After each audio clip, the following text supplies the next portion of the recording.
Shah had a plan, oh grand and true, to bring back a custom just for you, a dowry's charm to rekindle the fire. In a world where romance might expire, he'd gather gold with wit and flair, pledging his. If you guys are watching after the stream, I would forward this about 10 minutes. I'm going to wait about 10 minutes for some folks to get in here. So if you're tuning in after, go ahead and forward this beauty. Okay. Bring back the dowries, let's make it clear, a token of love that's sincere. Expecting lots of Petri dish jokes today. Welcome in, Peter Wright. Always a pleasure. And Dan the Man. Hey, good to see you, Dan. I really want to watch your second video, man. I really liked your first video. I like the whole mushroom, the character design, and I think it's classic YouTube, man. You know, guy talking in a microphone. Great nighttime listening, man. Great nighttime listening. Guys, if you're watching, please hit the like button. That's going to help me out get this off the ground. This will probably be a tad bit of a shorter stream tonight because I got to do some stuff tomorrow.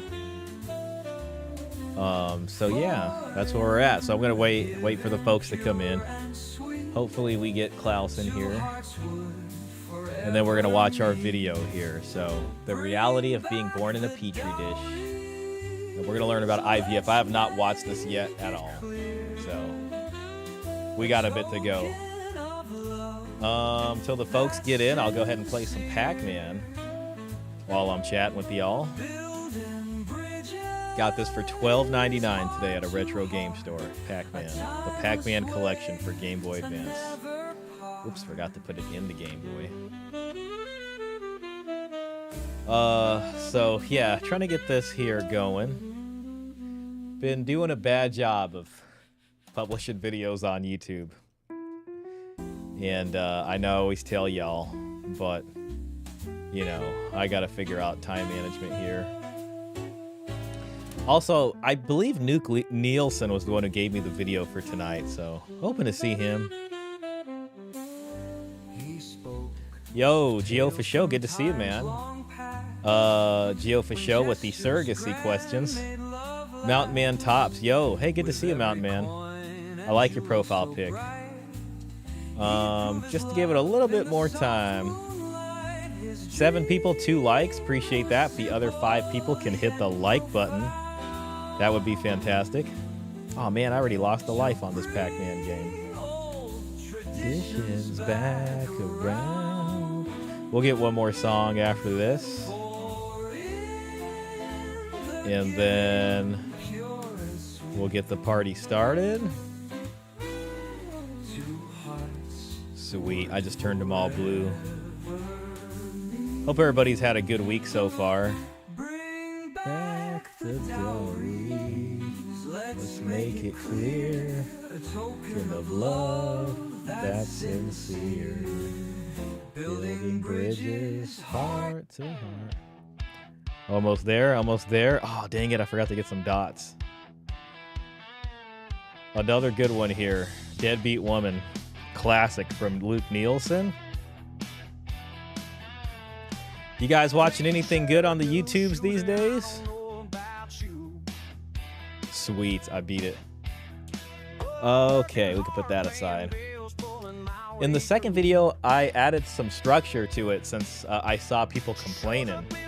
People complaining? Well, you know, especially when you're new, man, a lot of people do complain. Do you mean from the first video people were complaining? Well, either way, if you think it's a genuine improvement, then that's good. You know, what I try to do is watch out for what I call haranguers. Some people offer good feedback, But people who leave like short, pithy statements and like nothing of substance other than to like talk crap, I try not to take them too seriously. So, you know, when you got a small channel, you're trying to grow it, I get it. But if I were you, I would always have a heavy hand with moderation. Like, don't take crap from people, man. Now, if someone offers good, genuine feedback, then that's I can understand that. That's acceptable. Okay. 9 people, 5 likes. I appreciate y'all. No Klaus yet. Deadbeat woman. Deadbeat woman. Deadbeat woman. It's good to be back, though. You know, not gonna lie, I think I'm still getting into the hang of things here. Back in the groove. I want to do some more gaming streams. I really need to do that. Man, Dan the Man, I'm almost tempted to react to your video, maybe. Maybe we could watch it live, possibly. If you think it would be a good one, too. Well, the thumbnail was about the smut novels. So this was your video here. I did hit the like button on it. You got some good views, man. For 8 subscribers, 166 views, that's pretty good. That's pretty good, man. So yeah, well, maybe we'll feature that later.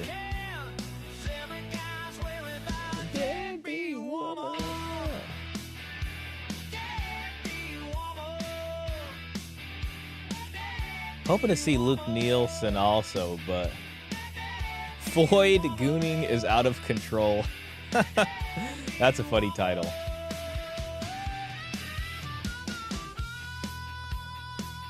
I almost tempted to do one more song. Just to give Klaus a chance. Just to give Klaus a chance, man. You know what? Jingle of St. Nick incoming. I like this song.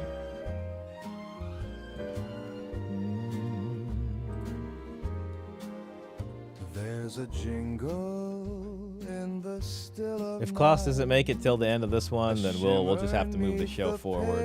So that's what we'll have to do. I hope everybody had a good week. I hope you guys enjoyed the last Paul Elam episode. Well, the last one had, I believe, Dr. Hannah Spire, but I mean the Wednesday episode where I appeared. So if you caught that, I appreciate you catching that one. Coach had a good episode. He had an episode yesterday about the entire manosphere, and he pretty much said the manosphere was an incel cult. I listened to part of it too, and I thought it was a pretty interesting discussion. He did a really good job, especially breaking down the history of the space. Let me see if I could pull that one up. I think it was on his Coach Greg Adams channel. Let's see. A loving prayer. 3 sisters wept by candles glow.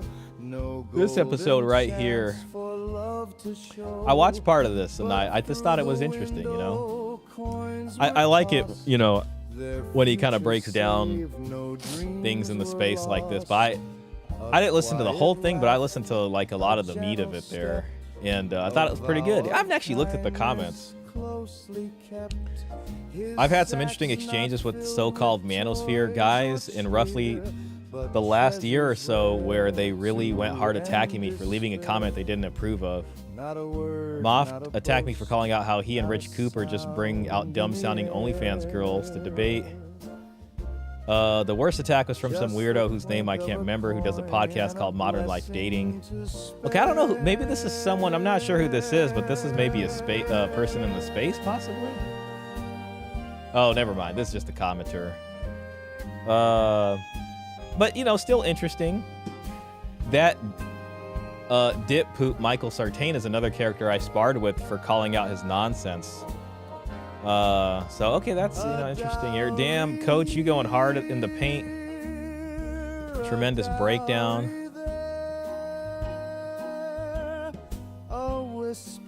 a loving prayer. Yeah, well, you know, if you guys have time, I think this would be a fun one to watch. So, something to think about. Yeah, the first video, the Wednesday episode was good. Let's see. All right, we're done with the music here. The Wednesday episode was good. Did you ever show Paul the stories I made? I haven't yet. Dan, I'm sorry, man. I think I need you to keep reminding me. I did show Peter Wright, and he wants to, you know, we'd like to see those somewhere. Now that you have your own channel, I think that's something probably worth posting. I'm still willing to post it on my channel, like me rereading them or something like that. But I like that you have your own channel too. So if you posted them on your channel, I could feature them in a playlist or something, but maybe we should chat more about it and see what the best idea is. But forgive me, you know, I mean, I can give you a bunch of excuses. I haven't done it, you know, but if you keep badgering me, which, you know, I think, you know, keep it on my radar. I'd appreciate it. John MLD, PUA wannabe. I remember him. I think he had some trouble there on the Sauce Cast at one point, and I think he also had some trouble with the Destiny, and there was a whole thing about him saying something, you know, about a woman, you know, or abuse or something like that, or putting up with it. I remember that from a long time ago. That's back when I was still watching whatever podcast. Very, very long time now since. Oh, I gotta move this. And yeah, I hadn't really seen him in the space for a while, basically. Okay, well, you know what? Maybe it's gonna be a slow night. We got 10 viewers. Someone seems to have taken away their like. Oh, well, just how the game goes. That's just how the game goes. Yo, Klaus is here. Okay, finally. Whew. Man, all right, we got a show now. Yeah, that's him. All right, sweet. Well, we can just get right into it. There's no need to wait. So Luke Nielsen sent this to me, and this is kind of going off Geo for show. Yo, Geo for show, that reminds me. Coach Greg Adams did a review of a story about a woman. It's about a surrogacy basically gone wrong, and a couple hired a woman to be a surrogate mother in the U.S., and basically, like, I guess there was a clause in the contract where both that husband and wife could basically ask to have her abort the child if something was going to be wrong with the health of the kid or the baby. And she basically kept the child. I guess she said she was fearing that they were going to do that. And the reason the story is significant is because a Texas court gave her the rights of being the natural mother of the child, I believe. So that opens up all the rest of the stuff about child support. So now you have a husband and wife here who hasn't seen the child, the baby that they had a surrogate mom, that they hired a surrogate mom to birth. And then you have a court that's given the surrogate mom legal parentage over that child. So it's kind of a mess, basically. And that's one thing, I guess, against the surrogacy. I know a lot of people with the surrogacy thing. The plan is probably to go overseas. So, you know, I'm sure there's some nuances to it, but it was an interesting case. Unfortunately, I did bookmark that on my Instagram, but I'm having some trouble bringing it up. So I know Geo for show is here. So maybe if I can find it, my bookmarks aren't being nice today. For some reason, my reaction list is not showing me it, but my overall bookmark, oh, here it is. So I have to go to my other one. So this is the story right here. So this is from the New York Post, and it says, the surrogate who refused to abort her baby, despite the wishes of the boy's biological parents, gave birth early on. Yo, Jax, welcome in, brother. Great to see you. Early on Wednesday, McKenna West has been caught up in a contentious multi-state controversy over parental rights and abortion after the unborn child she was carrying was diagnosed with a severe but treatable heart condition. West, who was set to give birth on September 2nd, delivered the newborn baby she named Gabriel in the Dallas area on Wednesday. Her attorney, Lincoln Wilson, told the Dallas Morning News, keep reading at the link. So basically, it's like, I think this was in Texas, and you know how they are about abortion. And so some other parents, had her surrogate this baby. I don't even know if that's proper grammar. And so she's named this baby. She kept the baby. She's got parental rights for the baby, even though she signed a contract with them. And I think they paid her. So it's a big old mess, But yeah, that's interesting story, basically. So I don't know. That's the situation. That's the situation, basically. So yeah, dealing with that. Yo, shout out to the person who gave me another like and brought that back up to 5. We got 12 people watching. Appreciate y'all. So yeah, okay, that's where we're at on that. So I think it's time to duel. All right, yo, Luke Nielsen. For some reason, my oh, I just had to scroll down on this. My bad. Yo, Luke, welcome in. Thanks for sharing this video we're about to review too. The whole my body, my choice thing makes no sense at times. Well, that is the nexus of where people are, where the cultural debate lies, I guess you can say. I don't know if debate's the right word, but issues. So anyways, let's go ahead and move in. So I haven't watched this, but it's basically someone who seems to be in the industry. So she's got a book called Kill to Order. Katy Faust is the founder of children's rights organization, Them Before Us, and co-author of a book by the same name. Children's rights organization. Now, it's kind of sounding a little like this. Oh, won't somebody please So, pick up the children? I don't know. I don't know if this lady's a tradcon or something, but either way, whatever she happens to be, maybe we can still learn, get some tidbits, get some knowledge gems out of this, regardless of what her slant may be. I don't know. And co-author of a book by the same name, argues that marriage has changed from a permanent child-centered union to a vehicle for adult fulfillment. Okay, interesting. And now new reproductive technologies, from IVF to surrogacy, are making parenthood possible in ways never seen before. Okay. For many, this is progress, but at what cost? Faust argues that for decades we have prioritized adult desire over a child's fundamental right to be known, loved, and raised by their biological mother and father. In this episode, she walks me through many complex questions. What makes something a natural right? What is the true impact of divorce on children? Why isn't surrogacy just a neutral transaction? And for countries facing shrinking birth rates, why is IVF perhaps not the right solution? So that's going to be interesting. So let's go ahead and do that. We have said for decades, love makes a family. If the adults are happy, the kids will be happy. If that's what you believe, then of course you can swap out a child's father and insert a cohabiting boyfriend. Of course, you should be able to exit a marriage if you're unhappy, and children are paying the price for it. Since the sexual revolution and the rise of no-fault divorce, the definition of family in America has undergone a profound transformation. Children are harmed by... Okay, yeah. Well, I mean, we both know also that marriage has undergone profound transformations prior to this too. So, man, I don't know why this thing is not giving me the update on the chats, but I can see the chats on my other one. Heroes Forge, great to see you. Hit that like button, I appreciate you. Jonathan Backross. I echo CGA. The mistake that surrogate family made was having a baby with a NB.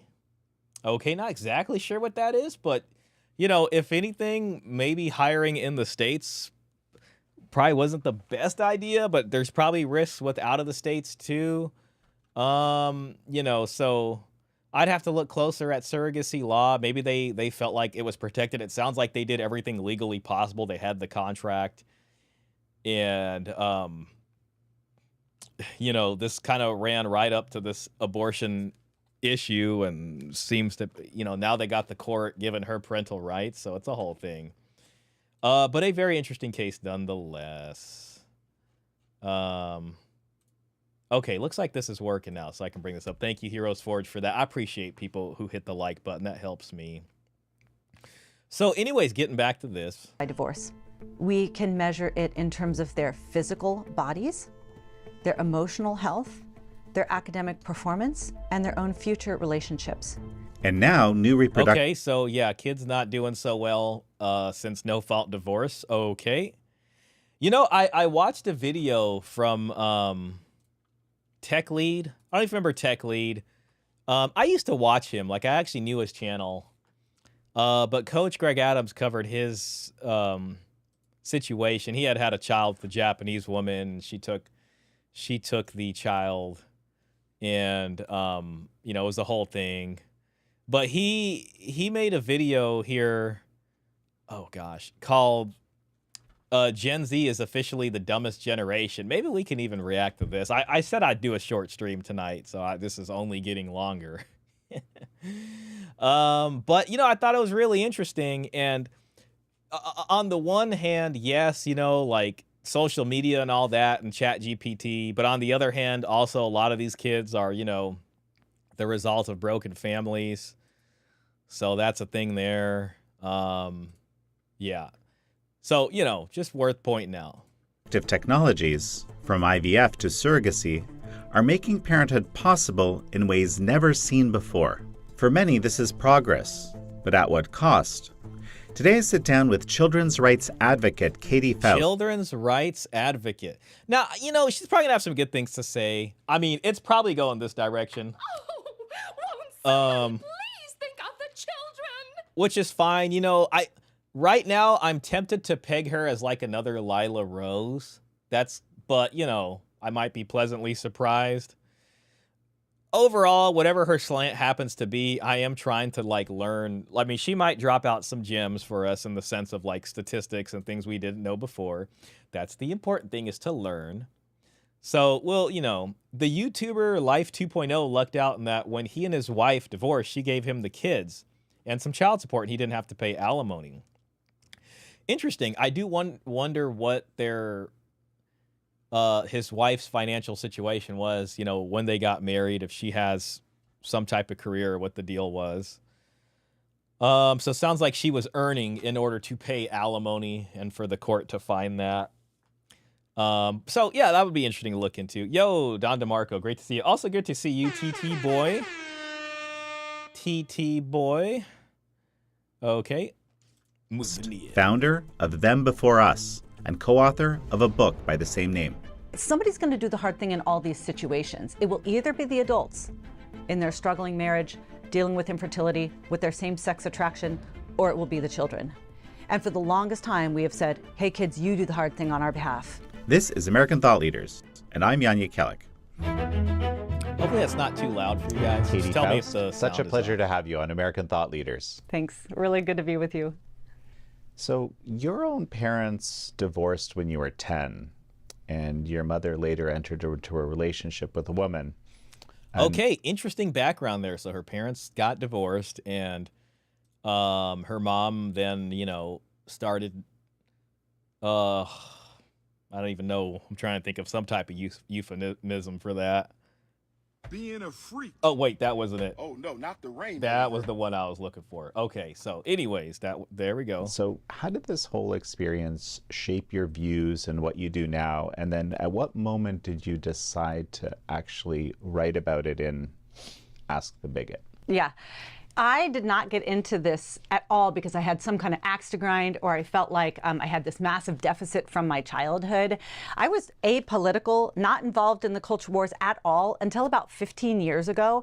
And even then, like when I started writing my, at the time, anonymous blog, I did it just because I had been working with kids for 20 years. In youth ministry, junior high, senior high. I had worked at a Chinese adoption agency, so I had a lot of contact with kids who had lost both of their parents. Interesting, a Chinese adoption agency. And were being raised in what I know was a redemptive situation, but still involved some loss and pain. I had 3 biological children of my own and an adopted child. So I had the mothering experience from that angle. And then I had all their friends in our house. And so I got to see children really up close who had all different kinds of family arrangements. And I had never yet met a kid who lost their mother or father and said, perfect, love it. Let's incentivize, normalize, and promote this. Yeah, I don't think that's what children desire. Actually, the kids that suffered through a divorce, or their mother left them for another man, or they never knew their father. Kids couldn't talk about This is where the surrogacy thing, I think, is interesting to me. I wonder what she'll say about that, especially as far as a child not knowing one parent. So, yeah. that without their chin quivering, without falling into a puddle. And so when I heard the gay marriage lobby say, kids don't care if they have two moms or two dads, that's when I was like, well, hold on, what you're saying is kids don't care if they've lost their mom or dad. Because when you see a child with two dads, you're looking at a child who has lost their mother. And when you see a child with two mothers, you're looking at a child who has lost their father. Very often not because of tragedy, but because of intentionality. Because the adults raising the child wanted it that way. I could see that. I could see that, yeah. I mean, it's like, well, I want to do this now, and time to dissolve the family, you know. Uh-oh. But yeah, I can see what she's saying. So I got into this just because I thought, why isn't anybody defending that kid? Why on the left does all of this conversation? You know, it's interesting too, because she's framing this from the lens of child rights, children's rights, which is an interesting thing. But at the end of the day, like I think the overarching thing really is family rights, right? I mean, you know, they did mention no-fault divorce at the beginning of this. Like, if you had at-fault divorce, naturally, the children's rights, I think, would be subsumed in that. So it would be in the interest of the children to make a dissolution of a household harder to attain than easier. But, you know. Have to do with adult rights, adult identity, adult validation. And why, sorry, on the left, that's what they were saying. On the right, the Christians and the conservatives were talking about, well, this is bad for religious liberty. Well, if we get gay marriage, we might have to bake a cake we don't want to bake, or we might lose our 501c3 status. And I'm like, are you kidding me? Like, this is about children being known and loved by their mom and dad, and the pain that ensues when they don't have one. So that's why I got into this. And then in my anonymous blog, I would only mention in passing that I had a mom in a same-sex relationship, because that wasn't the central focus of what I was doing. And when I talked about her and her partner, I would say, look, I know what it's like to firmly believe in the natural family and fiercely love people that identify as gay and lesbian, because I've been doing it for 30 years at the time. You know, Well, shout out to the 13 people who hit the like button. I really appreciate y'all, and shout out to the 21 watching. my mom and her partner have been very stable. I mean, they actually like blow the statistics out of the water as it relates. Was it Kentucky where divorce rates dropped when they mandated 50-50 rights? Yes, I do believe that was Kentucky, where the presumption of 50-50 custody exists, and there was a downtrend in divorce rates, which is good. It's to longevity in lesbian relationships. You know, my mom and her partner have been very stable. I mean, they actually like blow the statistics out of the water as it relates to longevity in lesbian. Yeah, because I think the lesbian relationships tend to have I think it's a higher domestic violence probability. I think also divorce relationships. You know, I knew her partner before the divorce. Their home was my home half the time. Oh, dang. So they was plotting before the divorce. Oh, no. Okay. All right, you know. It was Kentucky. Thank you, Mr. Kevin G. I appreciate that. Yep, 25% drop in divorce rates. It turns out that incentives matter. Who knew? Yeah, there you go. After the divorce, I grew up in the community of their large kind of lesbian network. So this isn't the story of a girl who was fatherless, because my father, you know, I split time in his home too, I stayed connected with him afterwards. This is the story of a person who is very, very comfortable in the gay and lesbian world, because that was a big part of my upbringing. And I got into this not because I have some kind of animus or phobia against gay people. It is that I've had so much close contact with kids that we need to mourn when they lose a mother and a father, not normalize it. Okay. See, many people would say that same-sex marriage being legalized was the kind of the pin, perhaps, you know, gay rights being achieved. Sure. And you're, well, advocating against it. And so how do you explain that to people who feel like their rights Fair have finally question. been validated? First of all, you don't know what the word rights means if you think that same-sex couples have a right to marry. When I talk about rights, I'm talking about natural rights. Rights that can be discovered by looking at the natural world through a system of natural law. And just because you make something a civil law doesn't make it a natural right.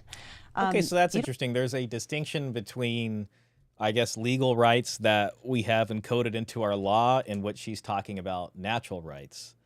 So that's interesting. Maybe some of you guys know a bit about that. You don't have a right to marry somebody else if it means that a child loses their fundamental, natural, God-given, self-evident right to be known and loved by both their mother and father. So the pseudo-adult rights of gay marriage have always come at the expense of children's fundamental, natural right to be known and loved by their mom and dad. So I don't think that same-sex couples have a right to marry. I don't think the Constitution says they have a right to marry either. Well, you know, see, this gets into a conversation about the type of government we have and democratic ideals and what it means for a society to vote and govern themselves and essentially put into law what rights they want people to have. You know, I wish I knew more about natural rights. Maybe some of y'all folks do. But I guess I'm interested. Yeah, okay. So if a child has these natural rights to, you know, parents, I'm curious to hear what she believes the right course of action is in terms of our society and culture, I guess, to help these children avail themselves of that. Would it be, you know, I hope it's going in the direction of fathers being afforded more equal parenting time, sort of like Kentucky. Maybe that's where she's going, in which case, you know, shout out to her. But I think we'll see. Heroes Ford says natural rights, question mark. Hard to defend that assertion. I've heard of natural law. I mean, I can't say I know much about that. Natural rights, something I'm not super familiar with. Right there, the right to be known and loved is impossible to defend. Nobody has the right to be loved. Yes, I mean, yeah. Well, let's see where she goes. And what I mainly object to is the fact that these adult rights always genuinely infringe on child rights.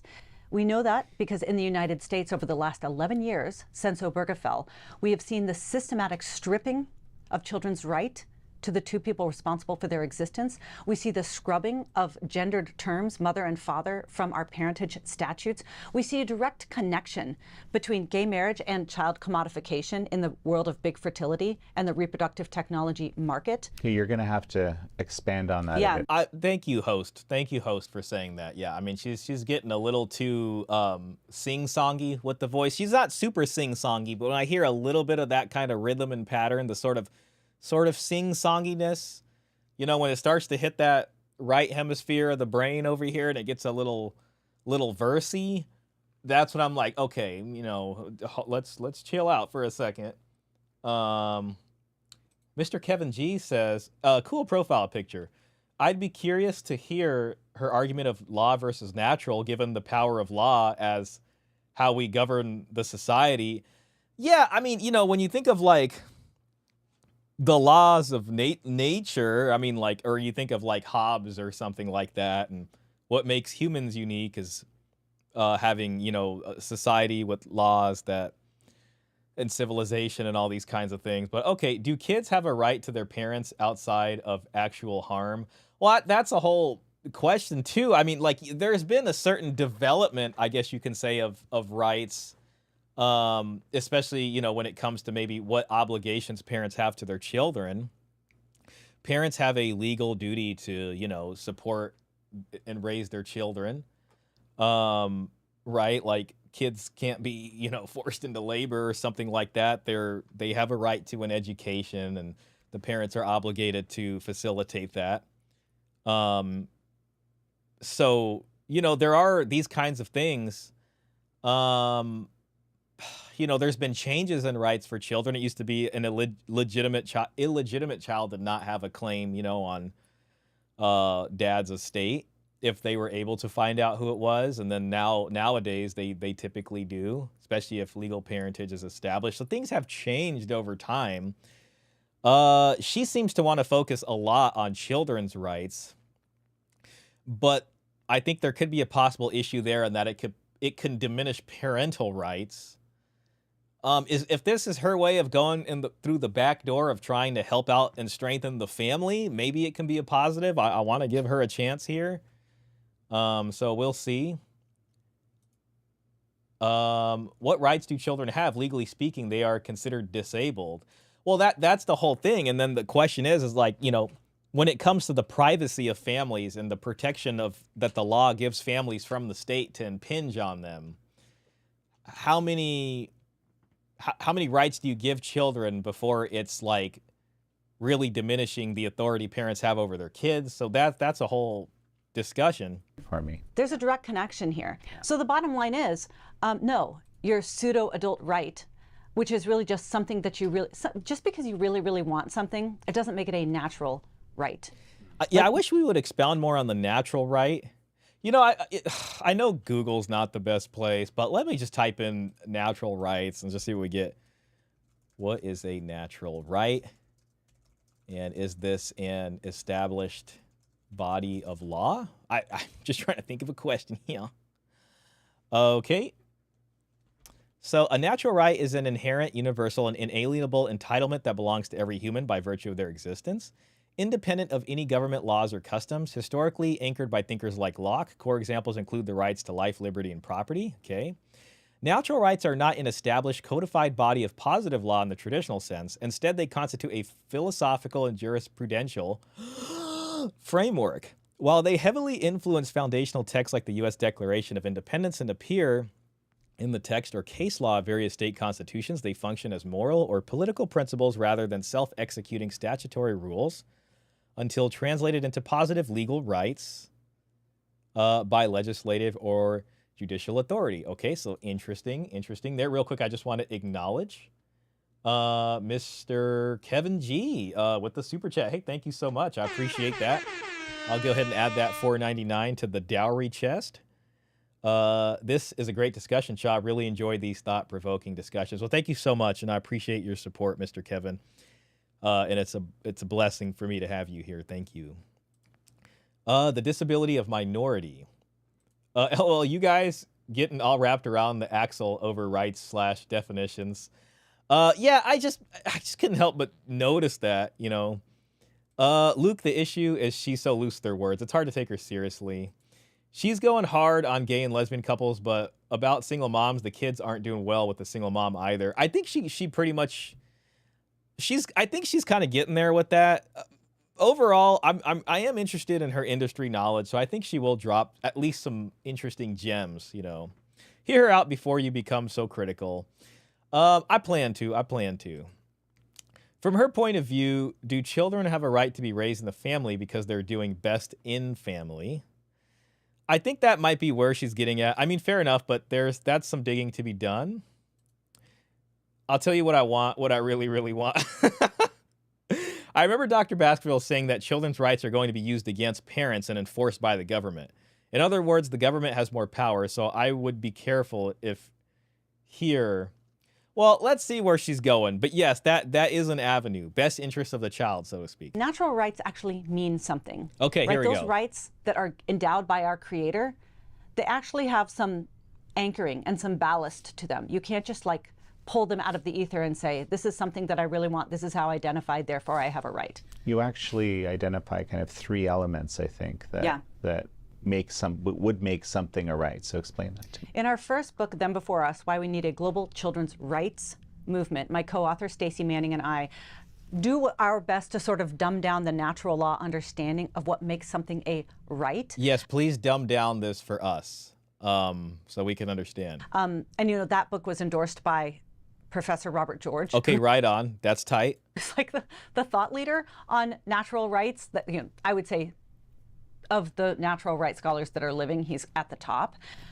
So I've had a chance to like read him and follow him and understand, but I don't think that way and I don't talk that way. So Stacy and I tried to distill what makes something a natural right in a language that most people can understand. So we kind of created this 3 rules that make it a right test. So let's see what she says. So the first one is, if it's a natural right, it exists pre-government. It's not something that the government can deem or bestow on you. It's something that pre-existed the government that they exist to protect.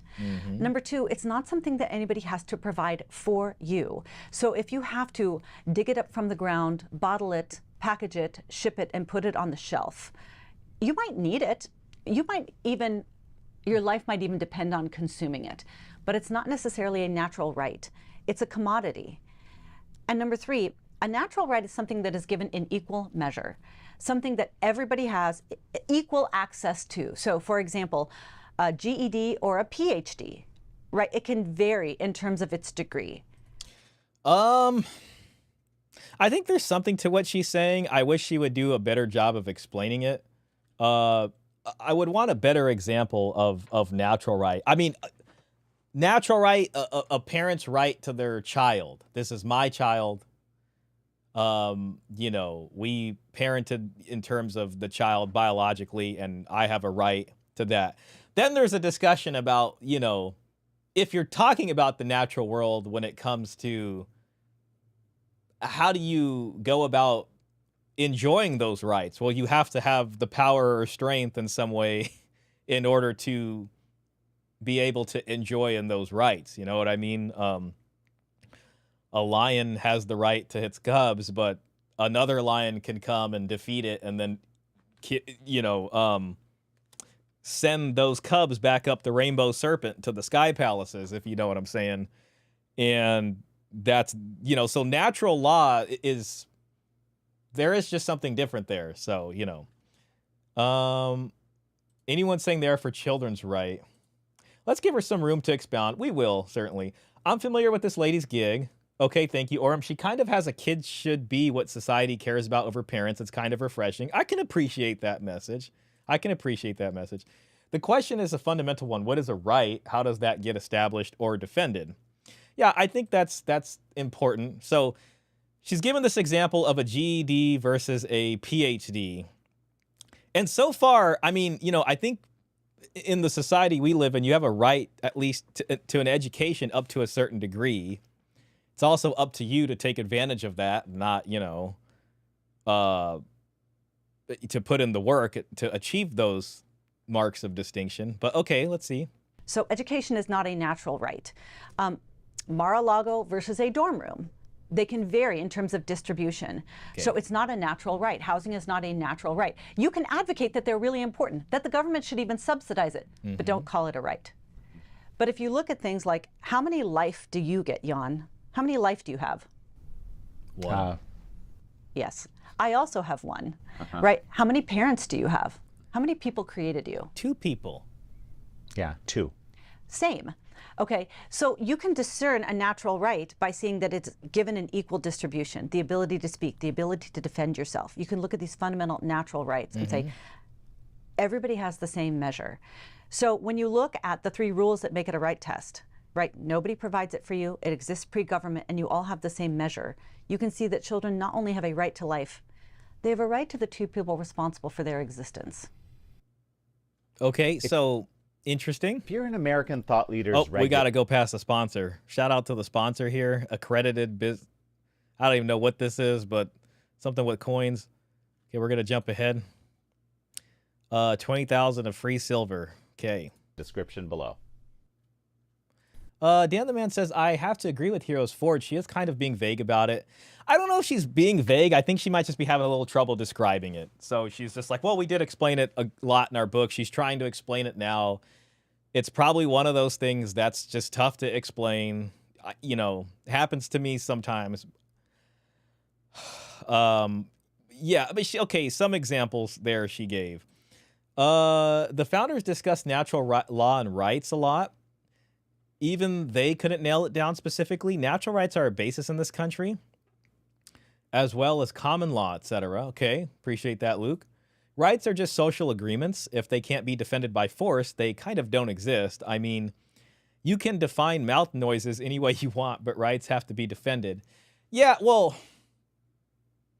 yeah, I'm trying to understand what she's saying, and it's like, okay, she's talking about something that's maybe a little bit beyond that. Like, there are just these, it's almost like there's these common sense things that are inherent to, I guess, the nature of humans, and that they're so obvious that humans would want this, like to remain alive, or, you know, the right to, like she said, defend yourself, okay?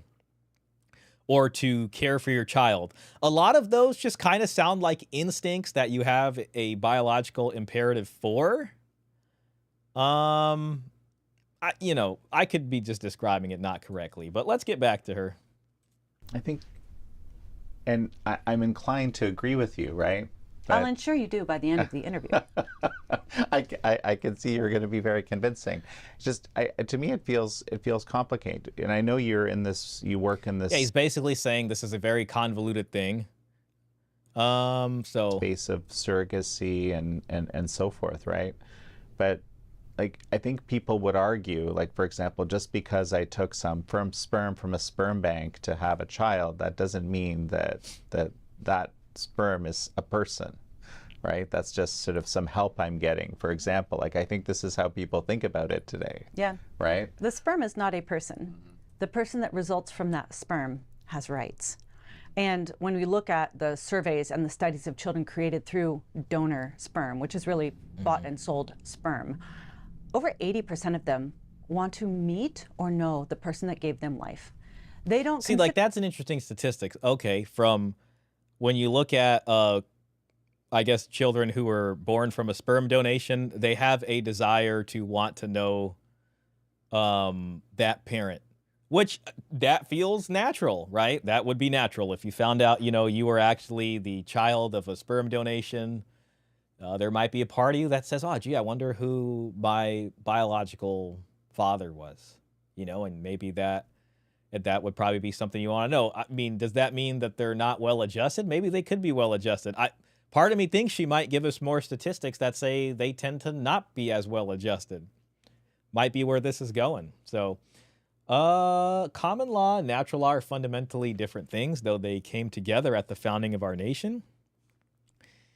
Yep, they are different, and those differences are exactly why they wanted a government and termed it a necessary evil. Children have a right to life, but a bear that wants to eat them doesn't care. Force.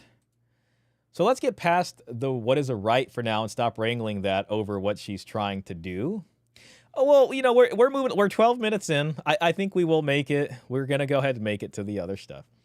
Mr. Kevin says, I think it's one of those things where you know it internally but can't express it. Still early though. Yo, Disu, welcome in. Good to see you, brother. Let me just go ahead and check on our likes. Shout out to the 27 people watching. We got 16 likes. Would be mighty helpful to me if the other 11 folks that are out there would hit that like button. I realize it sucks. I mean, you just sat down, you know, you're drinking your cup of tea, and now you're like, oh, I gotta go get the remote. I left the remote over there. To, you know, fine, you know, but yeah, it would be a great help to me. So, all right, moving in. So fun talk. You don't have to agree with what she's saying, but what she brings up is a very important discussion to be had. I think, yeah, I think that's where this is going. Orem is right on track here. A right, as we use it today, is basically an entitlement absent a duty. Something you have liberty to do, but have no duty attached to the doing of it. Okay, interesting. As we use it today. Yes, that makes sense. Yo, Brute Man, welcome in. Hey, Shah, natural rights are impossible to enforce without any form of government. Anarchists are nuts. I mean, if there's an absence of government, then it would basically rest on how much power the individual has to enforce it.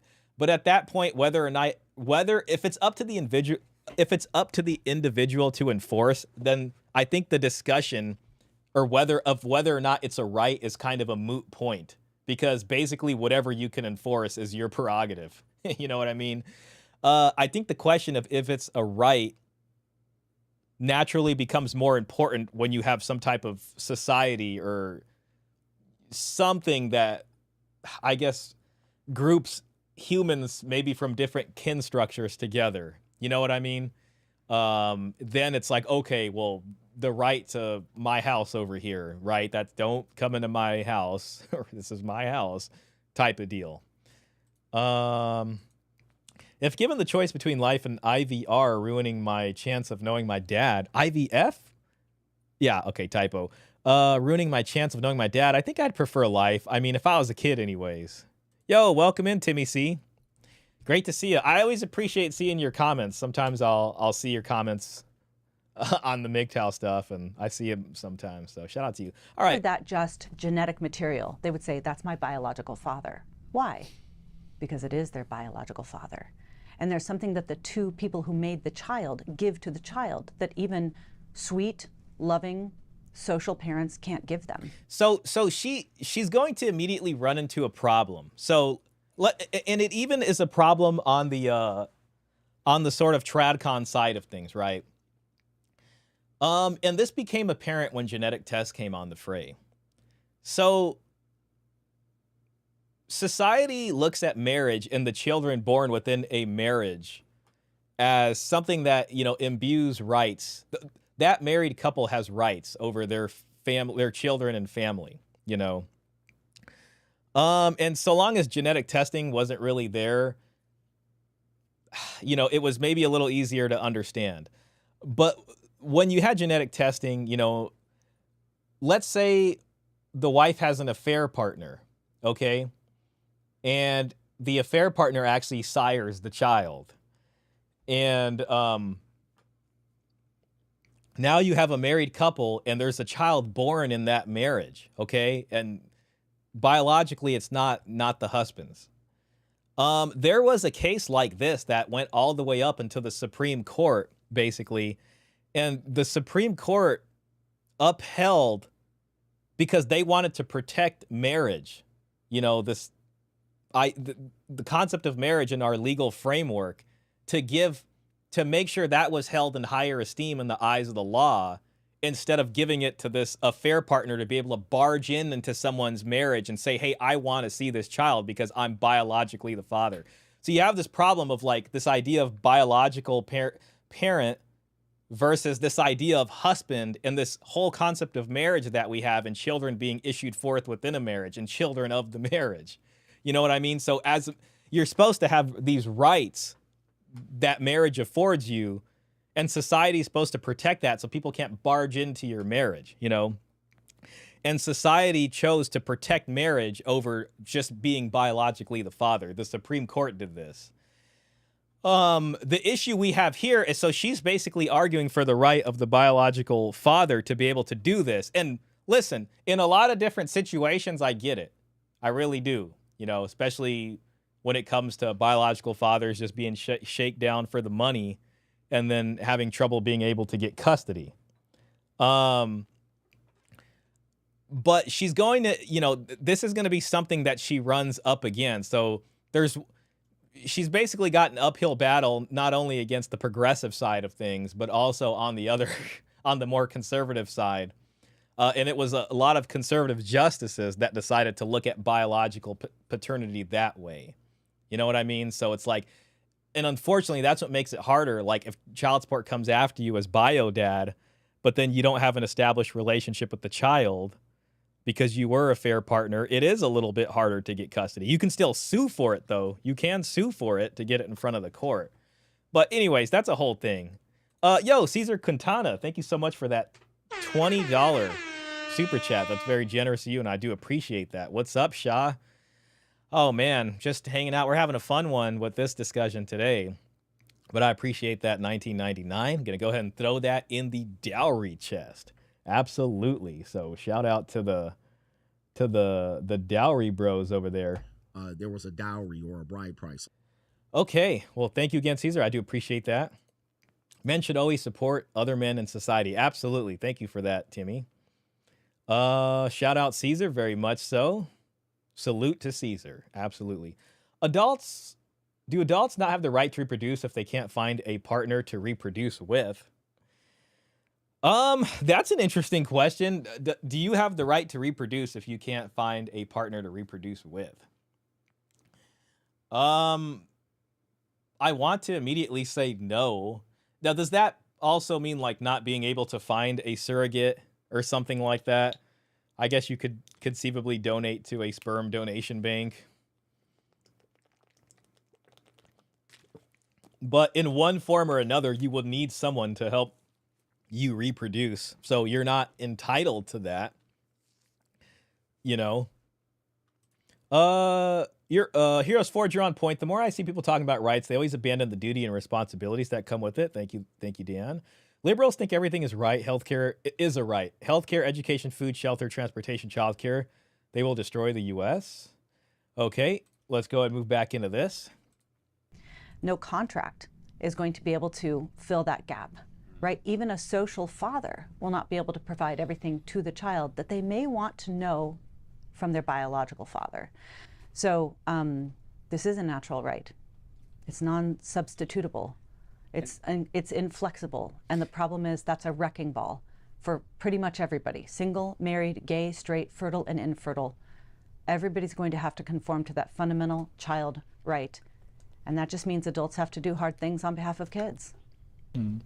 Right. So Them Before Us, I mean, very, very compelling name. And, you know, it reminded me of something that Scott Atlas told me about years back when I first met him. And he said, you know, during COVID, that our society used children as shields for adults. And when I first heard it, I struggled with that for a moment. What do you mean exactly? And it, you know, maybe explain to me.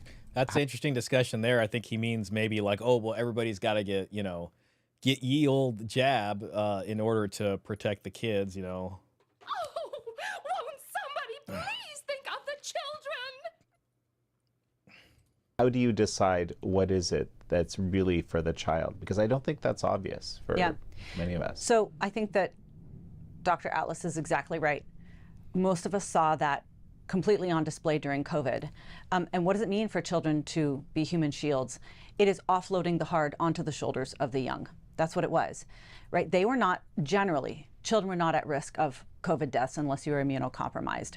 But we used them, right? We deprived them of being able to see adult faces, see their words forming. I mean, like, young children watching adults speak is actually a huge part of language development. And there's a short window for kids to be able to pull in those linguistic lessons, you know, between the ages of 1 and 3. And for a couple years, they did not get to see people talking. And there's a possibility that that generation is not going to be able to recoup that lost developmental advantage. We starved them of in-person contact, peer relationships. I think these are good points here. Children, Michael's saying, hey, good to see you, man. Children don't have constitutional rights. Children's rights are part and parcel of their parents' rights. Okay.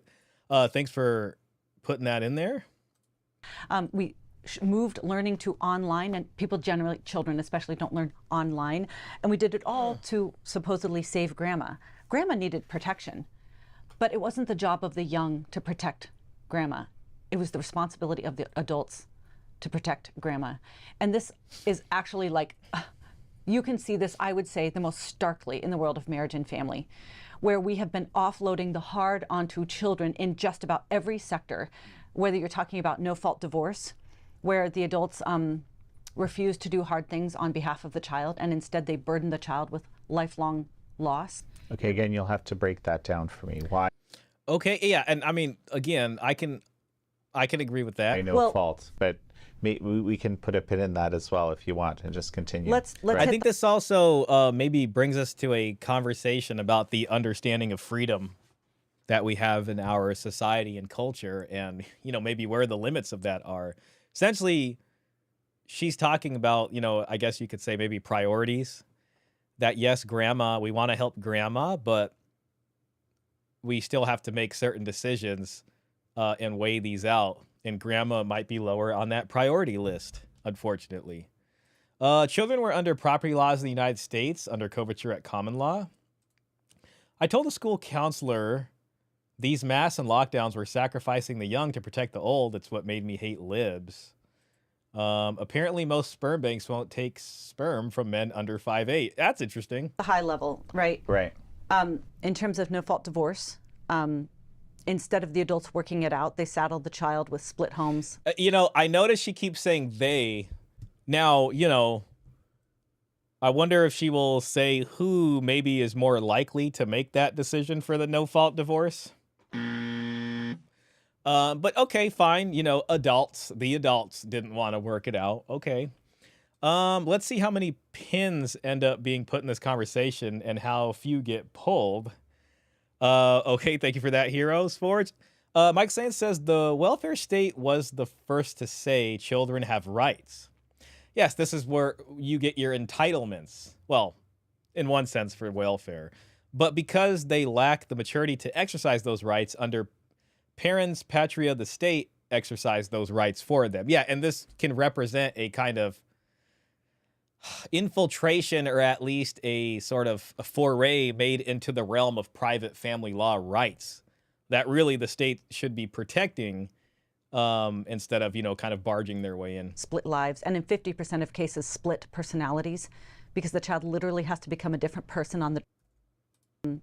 Instead of the adults working it out, they saddled the child with split homes, split lives, and in 50% of cases, split personalities, because the child literally has to become a different person on the drive from dad's house to mom's house. Yeah, that happens. I mean, you know, don't want to set mom off by saying anything, don't want to set dad off. Okay, so the kids start to like understand they gotta behave differently, or try to, like, I don't know, manage maybe some enmity between the parents so that, you know, maybe they don't end up getting kind of the short end of the stick with one parent or the other. For those that are dealing with infertility, if they choose to solve that through a donor, what they're doing is they're saying, you know, our desire to be pregnant is more important than the child's right to be known and loved by their mother or father.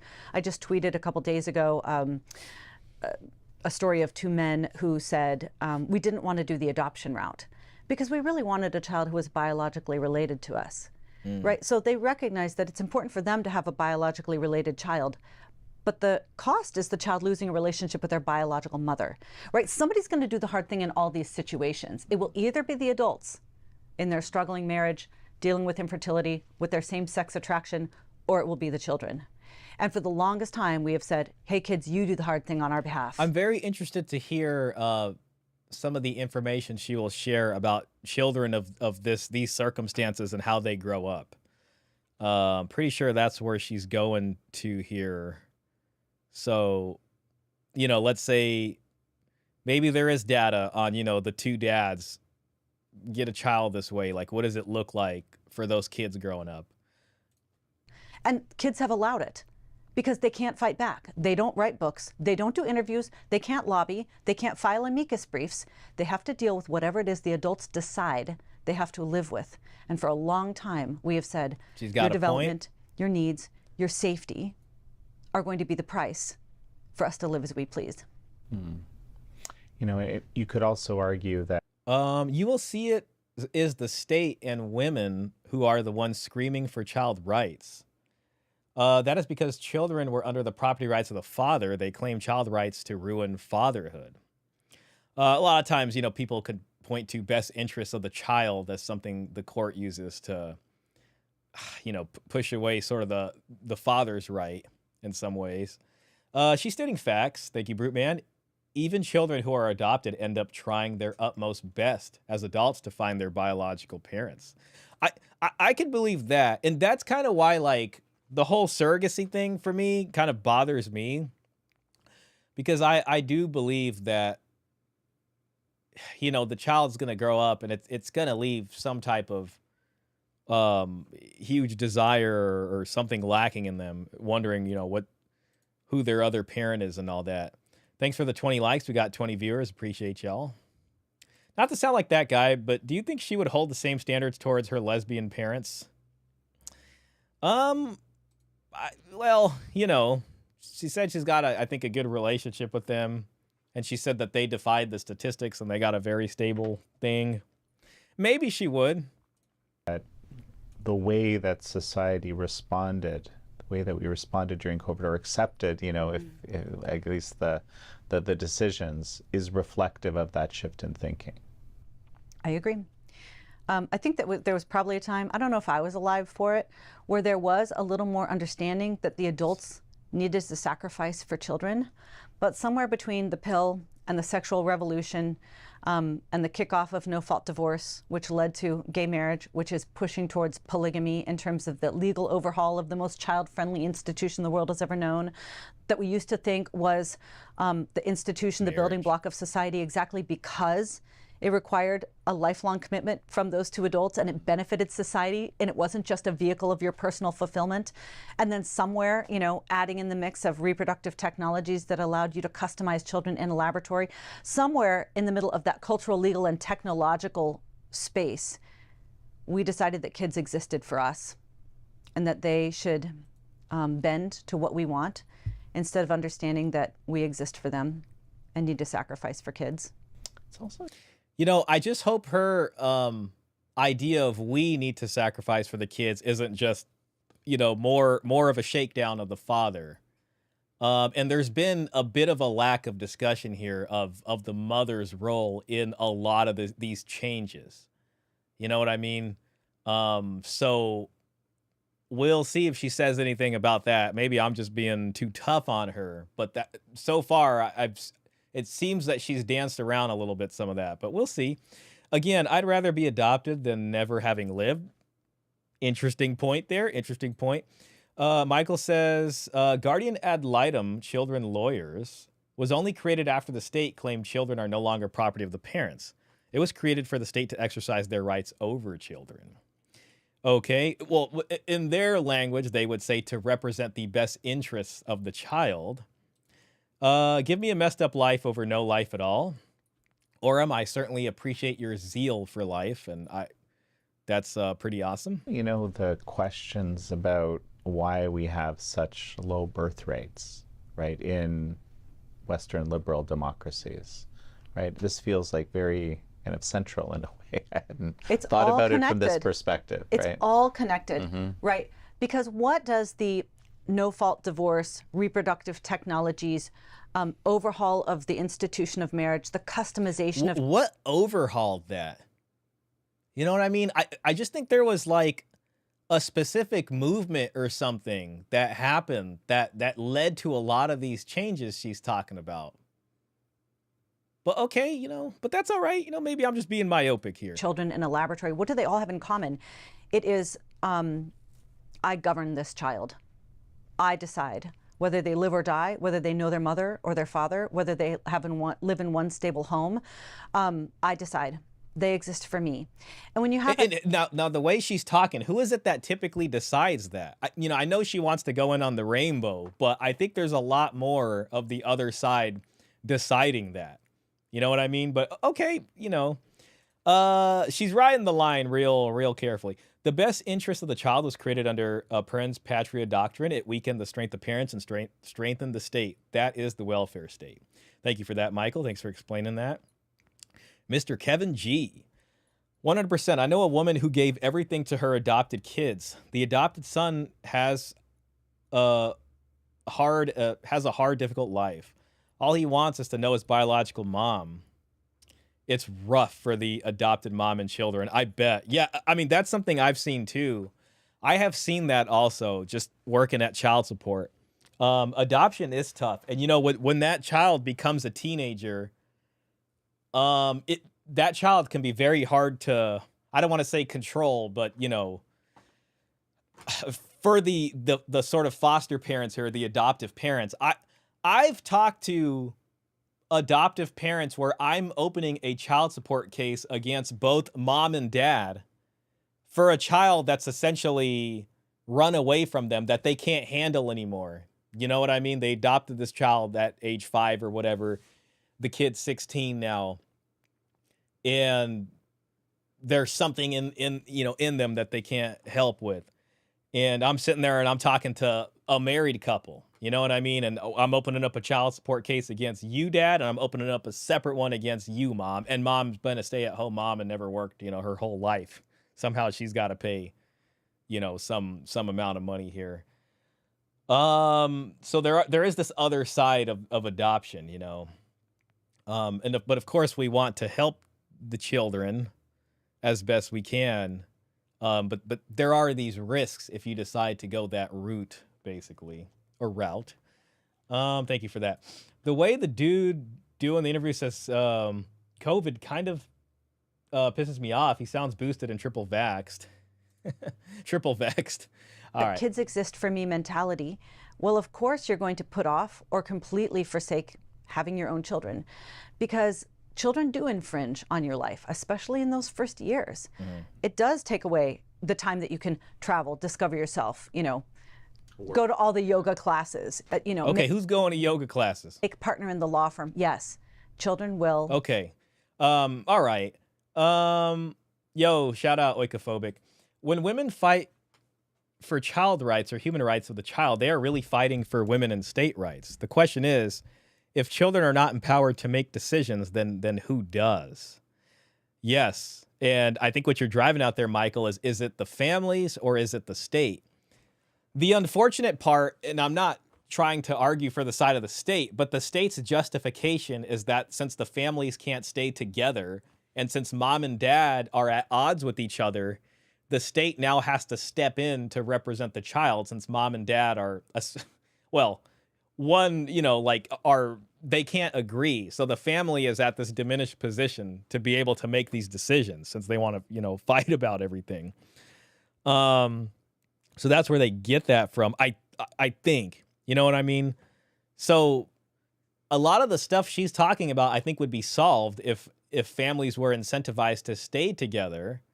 And then in that way, families should then retain more of their rights to making these decisions for children. But when you got people inside of your house stabbing you in the back, and now you guys are in family court fighting each other, then it's just a chaotic mess. And now it's spilled over into the public realm because this household is breaking up, basically. I think people take politics to the logical conclusions. The gateway to gay marriage opened the way to polygamous marriages. The best interest of the child is under women's rights in the UNCRC. They are one and the same. Thank you for that, Michael. Do you know about Eric Klopper's lawsuits? Okay, moving in. Make a claim on your time and your resources. And hopefully a significant one. I mean, one would hope, Yeah, right? That's right. If you're doing it right, they're going to get, especially in those early years, a lot of your time and attention and resources.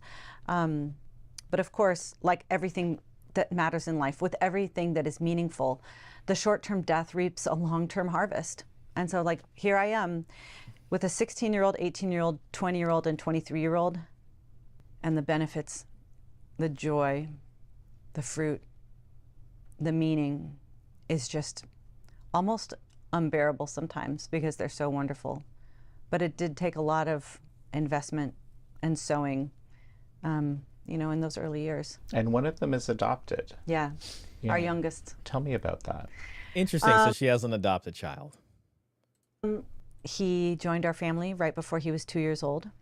It was a really difficult beginning because he had not been parented for 2 years. He had been starved in every way a child can be starved. This kind of goes to Orem's. He'd rather be alive and adopted than, you know, versus what the biological. In terms of food, touch, connection, discipline, guidance, structure.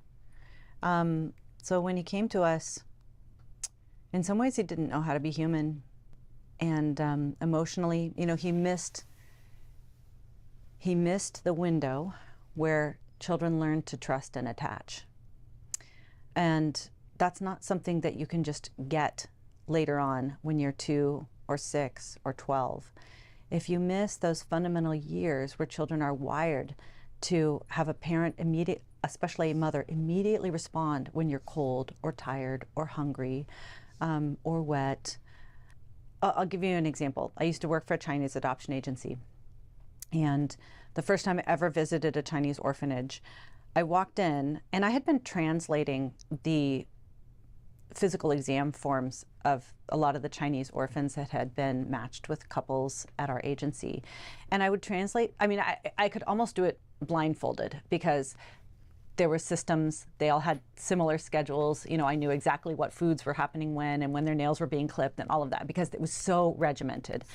And so the first time I ever walked into a room, it was probably a room of 3 to 6 month olds, and they were all head toe, in 3 per crib, and it was a U shape you could kind of walk through, and all the babies were quiet. And I wasn't a mom at the time. I was probably 23 at the time, and I thought, this is incredible. They got all the kids to sleep at the same time, just like the schedule says. But as I walked through, the babies' eyes were mostly open and looking around, but they weren't crying. And I was like, wow, what a staff.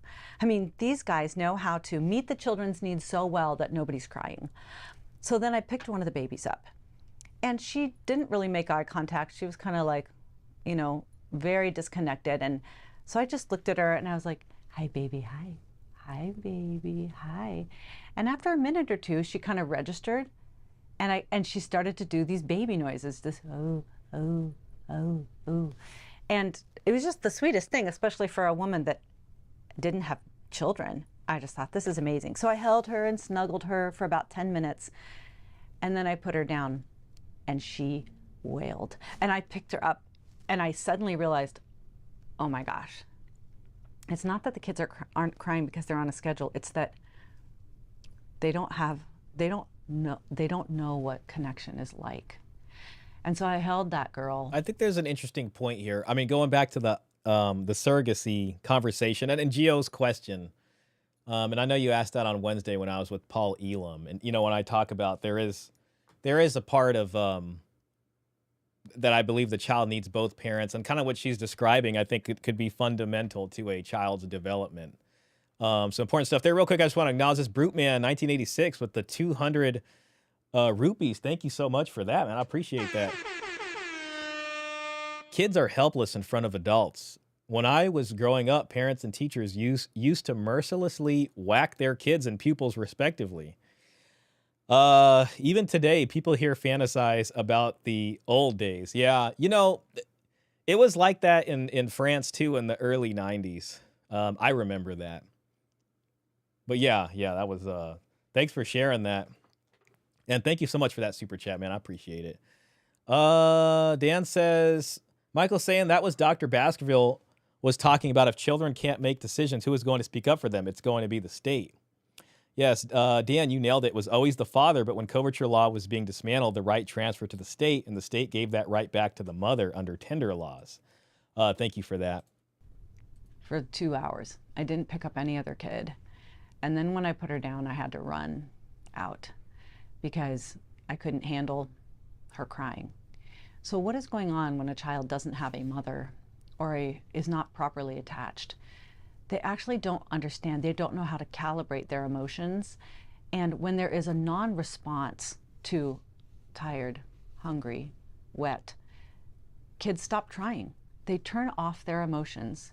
They no longer cry because they've learned nobody will come. Interesting. So our son had 2 years of that, and it took a long time to do our best to be responsive to the needs that he did reveal, to get him to the place where he was more emotionally connected and stabilized. You use a lot of anecdotes when I look at, your writing and conversations and so forth. And so, for example, in this situation, did you rush and try to understand like the, scientific basis for what you encountered when you talk? I want to kind of understand that part, because a lot of the time people will think, hey, wait a sec, that sounds like a profound moment, but does it actually represent? Yeah. Crap. I'm sorry. I was looking at the chat and I missed that question and I want to hear it. She's describing pediatric psychology well in that anecdote, reattachment. Thank you for that, Peter. Yeah, this is pretty fascinating stuff. And, I think we're learning some here watching this. For example, in this situation, did you rush and try to understand like the, scientific basis for what you encountered when you talk? I want to kind of understand that part, because a lot of the time people will think, hey, wait a sec, that sounds like a profound moment, but does it actually represent the broader reality? When I first started writing on my anonymous blog, I was angry. I was angry that especially the gay marriage lobby was normalizing mother loss and father loss. So I started writing, hey, kids need a mom and dad. That's why we have to oppose gay marriage. And people would challenge me in the comments and they'd say, oh, kids need a mom and dad, do they? Is that why you're railing against no-fault divorce where, you know, a vast majority of kids will lose contact with their non-custodial father? And I went, yeah, I guess I really haven't done a lot of reading about no-fault divorce. You know, or I would talk about how harmful it is for two lesbians to make a fatherless baby, that the child will never know their father through sperm donation. And in the comments, yeah, or the other side of that's the surrogate, where, you know, the children won't, or the child won't know their mom. People would say, oh, but you don't care if heterosexual couples use sperm donors. And I thought, that's a good point. I guess those kids may struggle too. So, but you don't care if heterosexual couples use sperm donors. And I thought, that's a good point. I guess those kids may struggle too. So it was actually a mercy that I had this anonymous blog for the first couple of years, where I would spend 2 hours or 3 hours writing some post that 7 people would read, because I had a lot that I had to work out. And thankfully I could do it in relative obscurity. So that when I was, you know, ultimately outed by a powerful gay blogger who doxed members of my church to try to get me to shut up, and then the ensuing years of kind of independently advocating and speaking on behalf of kids, it did allow me to put together not just the anecdotes, not just the stories, but a pretty robust social science case using the highest level of statistics that we've got. Agreement from sociologists on the left and the right. I think it's certainly fascinating what she's talking about. And yeah, I'm excited to hear. So this next section is the cost of no-fault divorce. So she'll probably throw in more stats there. Mr. saying, here in the 1990s, while growing up, parents used to beat their kids badly with belts if they didn't get good grades in school or if they disobeyed a small instruction. It was abusive. Certainly sounds like it is. While I've been in school in the 70s and early 80s, I have not seen one instance of corporal punishment. That's crazy. Well, sounds like Germany maybe moved away from that before. In France, they had it, because I remember. I must have been a bad kid, I tell you what. But yeah, the only reason to listen to women is for hearing reasons to not listen to women. Okay, welcome in, gamer. Let me guess, she's another victim. She's made some salient points here so far. Yup, and those kids grew up to be good adults, productive citizens. So, well, you know, there's a discussion there. Yo, Yellow Pill Programmer, welcome in, man. Great to see you. I'm just checking on the likes. 22 people with 20 likes. Guys, if you could hit the like button, that would help me. Okay. As it relates to the importance of a child's mother and father in a permanent married union. So we can absolutely lead with story. Humanizing the genuine victim, which is always the child, is a major part of what we do at Them Before Us. But if you want stats, yeah, I want stats. I will very politely smack you with stats. Do that until you've had enough. Let's get there. Let's talk about no-fault divorce, because I don't even really understand how it works now. I know a little bit about how family court is often kind of weaponized for the benefit of lawyers. Sure. I've done a number of episodes on that. It's actually pretty shocking. What is no-fault divorce? How is that different from how it used to work? Why is it a problem? Yeah. So yeah, Orem says, yeah, I can appreciate where she's coming from. Sucks to grow up in a less than perfect household, but if I recall correctly, she's a bit of a hopeless utopian. Well, that's where I'm more interested in kind of her pragmatic side here in terms of what to change and kind of where she's going with it. And she'll probably, like, yeah, okay, she has this organization. That's what she's advocating for. But what changes does she want to see, and how can those be implemented? There's always been reasons to exit a marriage. Both civil law and religious law would make accommodations and say it makes sense for this marriage to end right now because of, you know, what religious authorities would call extreme cruelty, which we would say is abuse. Abandonment, adultery have always been reasons for religious authorities to say this marriage can end. We've had something similar in the civil world, where typically you could file for a divorce if the other party was at fault. Right? They were at fault of breaking their marriage vows. And what typically were the faults that were recognized? Adultery, addiction, abuse, abandonment. So they really have forsaken their promise. And as a result, the innocent spouse could then divorce them and receive reward, social reward, social support, maybe. Women talking about the importance of children being raised in families, but women file 90% of all divorces when young children are involved. That's the thing she seems to be skating around. So I'm a little, a little skeptical of her because of that. But okay, maybe this is her way of getting this through. Be alimony, maybe custody, maybe keeping the family home. And what did the at-fault divorce? Yes, okay. Receive reward. So really have forsaken their promise. And as a result, the innocent spouse could then divorce them. Yes, and they're the injured receive party. reward. Social support, maybe alimony, maybe custody, maybe keeping the family home. Oh, I might have this backwards. And what did the at-fault divorce system do? Okay, yeah. It incentivized good behavior. Yes. Because there would be an injured party. You became a kind of a pariah if you were the one at fault. And right? maybe had to pay a lot of money. Right? Yes. Yeah. So starting in 1969, when Reagan was governor of California, he was the first person to pass a no-fault divorce law because he himself had been in a situation where he wanted to exit a marriage, but nobody had been at fault. So typically what those adults would have to do is lie and say, well, she committed adultery. That's called collusion and perjury. Now, just to add a little bit more, this whole thing, the whole train wasn't constructed here by Reagan. In the governorship prior to his, they were already like a few years into passing this. And then it changed to Reagan, and he was the one that really just helped with the last step of signing it. So laying it completely at the feet of Reagan, though, yes, he did sign it, this train was like about ready to leave the station, so, okay. He's been abusing me. And they're like, well, that's not really fair, is it? Because I don't want to demonize my spouse and say that he's an adulterer. We just really feel like this chapter of our lives is over and we'd like to move on. So as go almost all overhauls of the social fabric, it was smuggled in under what sound like empathetic, justifiable situations. But the result was a massive spike in the divorce rate. So that the kids that grew up in the 80s and the 90s, some of them had more parents with divorced friends than married friends.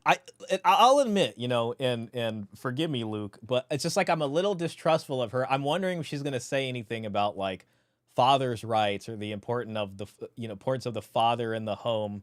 She's doing her best to remain gender neutral here, which, okay, maybe that's her way of getting this on the board, so to speak. But there is a part of me where a little bit, my spidey sense is tingling a little bit, here. And when you make the exit so easy, a lot of adults are going to take it because marriage is hard. My husband and I have been married 28 years, and we just had our anniversary, and I was like, hey, help me put together our anniversary post. And I said, what's the hardest part of our marriage so far? And he's like, 2017, 2018.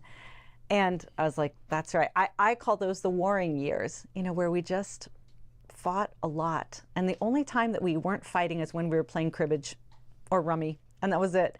And so everybody goes through those hard seasons. And when there's an easy exit, sometimes you take it. Now, the problem with that is children are harmed by divorce.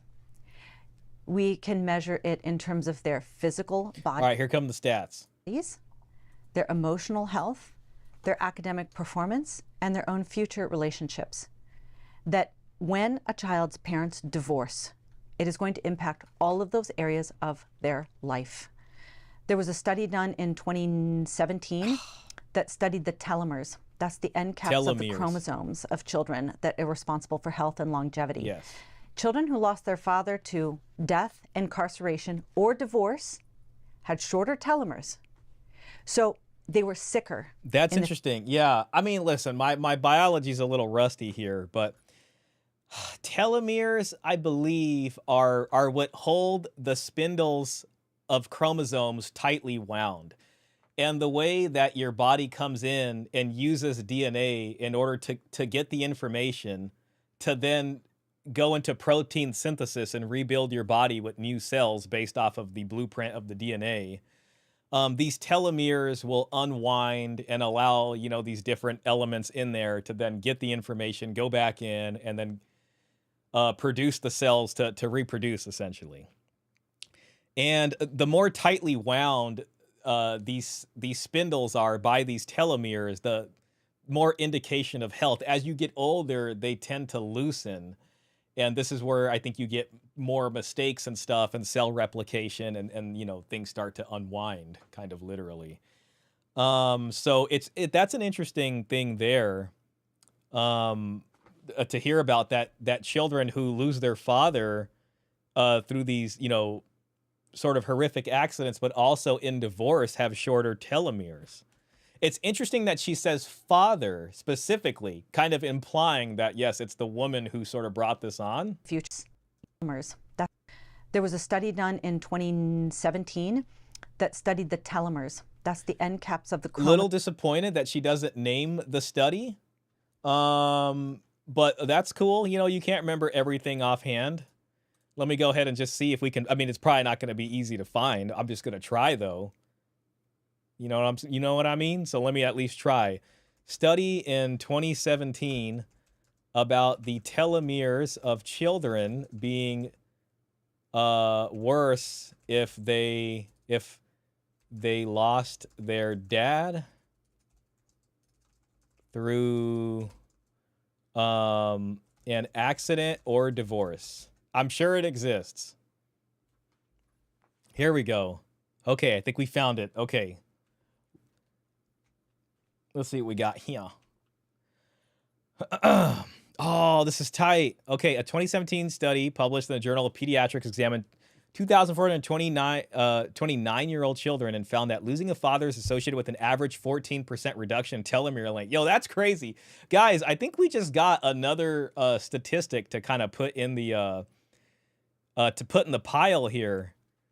You know what I mean? Like, this is something that people can use here. Oh, Sarah McLanahan. She did a lot of research on child support. Same thing with Garfinkel right here. I actually recognize these names. That's interesting they were involved in this. Wow. Hold on, I'm going to download this real quick for my own personal collection. Oh, dang it. Sorry, I lost the chat, guys. I got to bring the chat back up. Free full text. Come on, man. Give me a PDF.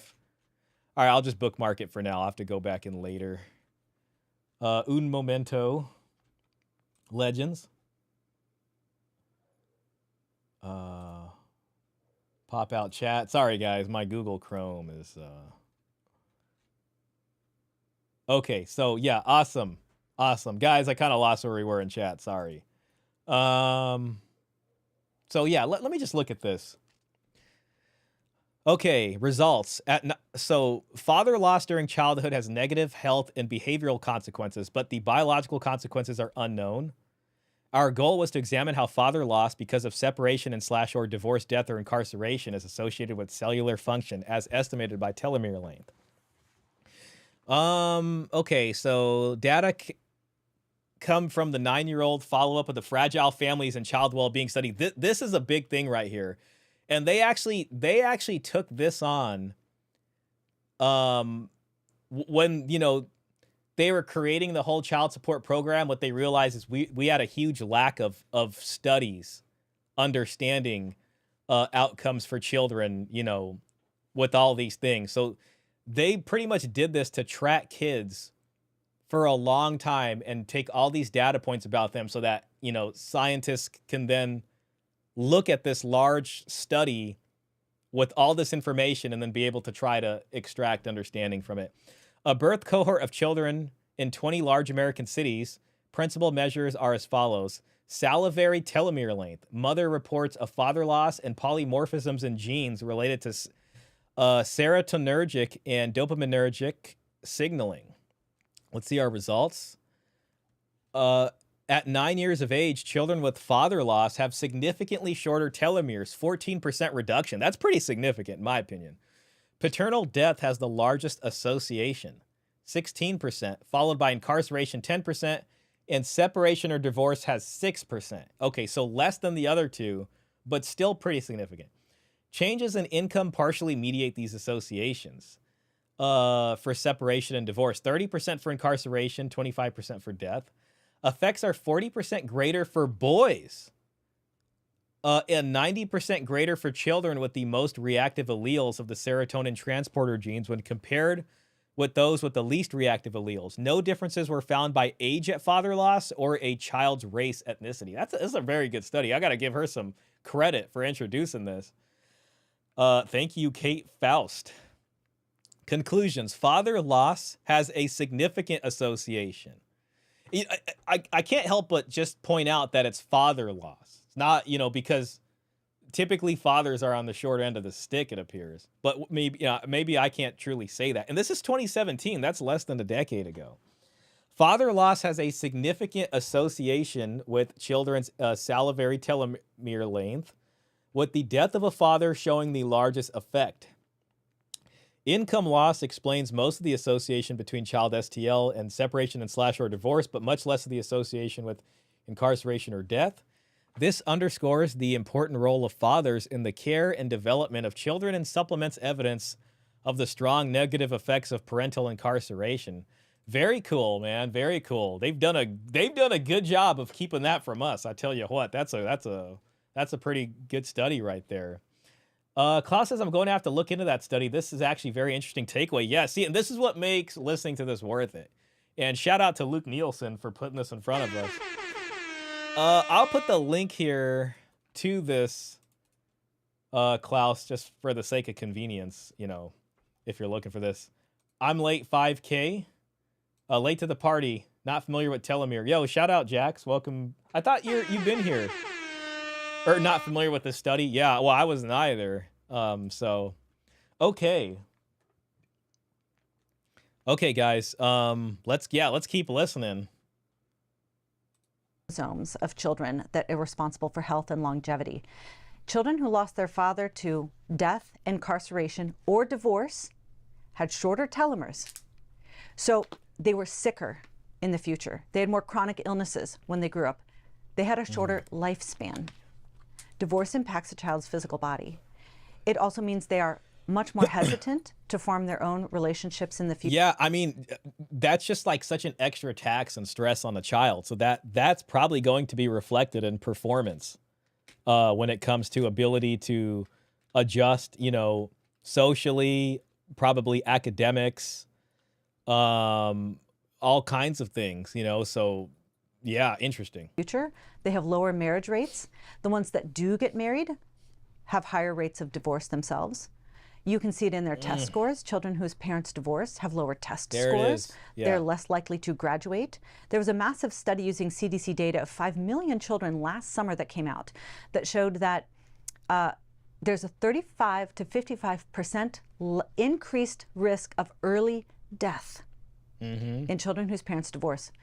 See, this is such an important thing. I can't help but think of Pearl's debate with Anna Kasparian. And, it was about I think the main thing was if feminism was good or bad for society. This is one study that she could have really used to drive a point home. But interesting. Divorce is... on the one end, it's just like, I can understand what she's saying about paying attention to the effects on the children before the individual parents. So it's, very good. An ACE, an adverse childhood experience of early death in children whose parents divorce. Divorce is an ACE, an adverse childhood experience that often leads to other ACEs. Damn it. Sorry, I saw Michael Sain's chat and I lost. Childhood experience. Divorce is an ACE, an adverse childhood experience that often leads to other ACEs. So we're way too casual about divorce. We barely blinked, but a whole generation of children are paying for it. And they are. Yeah, they are. Very true. I mean, And Tech Lead got a good video about this. Gen Z, the dumbest generation. And what he pointed out is that Gen Z is the first generation to score lower on a bunch of academic metrics than the generations before them. So it's like not looking good. Legal perspective, that was the original redefinition of marriage. We barely blinked, but a whole generation of children are paying for it. And from the legal perspective, that was the original redefinition of marriage. Marriage historically has had 3 characteristics. Oh, I'll tell you one of these characteristics. Your dowry, it's my right. How about this characteristic? There was a dowry or a bride price. Okay. Anyways, let me move in. Permanence, complementarity, and monogamy. It was supposed to last till death do you part. It was supposed to involve husband and wife, and it was supposed to involve this. Your dowry, it's my right. Just putting that out there. to forsake all others. Till death do you part. It was supposed to involve husband and wife, and it was supposed to forsake all others. No-fault divorce did away with permanence and said, this really isn't about an institution, good for kids. This is just a vehicle. I put individualism ahead of that, ahead of the health of the household. And this is what gets into a question of freedom in some ways and how we view it as a culture. Of adult fulfillment. When you stop being happy, it can stop being a marriage. Yeah, and again, another thing is that this is also something that's seen more as a result of the love match. You know, we talked about romance becoming the centerpiece of marriage. This is something we've seen in those articles, the debate articles in the newspapers from 100 years ago, where they're acknowledging that marriages that they see based off of romance tend to lead to more conflict in the future, and both of them not wanting to stay together, especially once the love goes away, the romance. Well, same-sex couples said, well, if this just is a vehicle of adult happiness, if it's not an institution, if it doesn't have to do with kids, being married to somebody of the same sex is what makes me happy.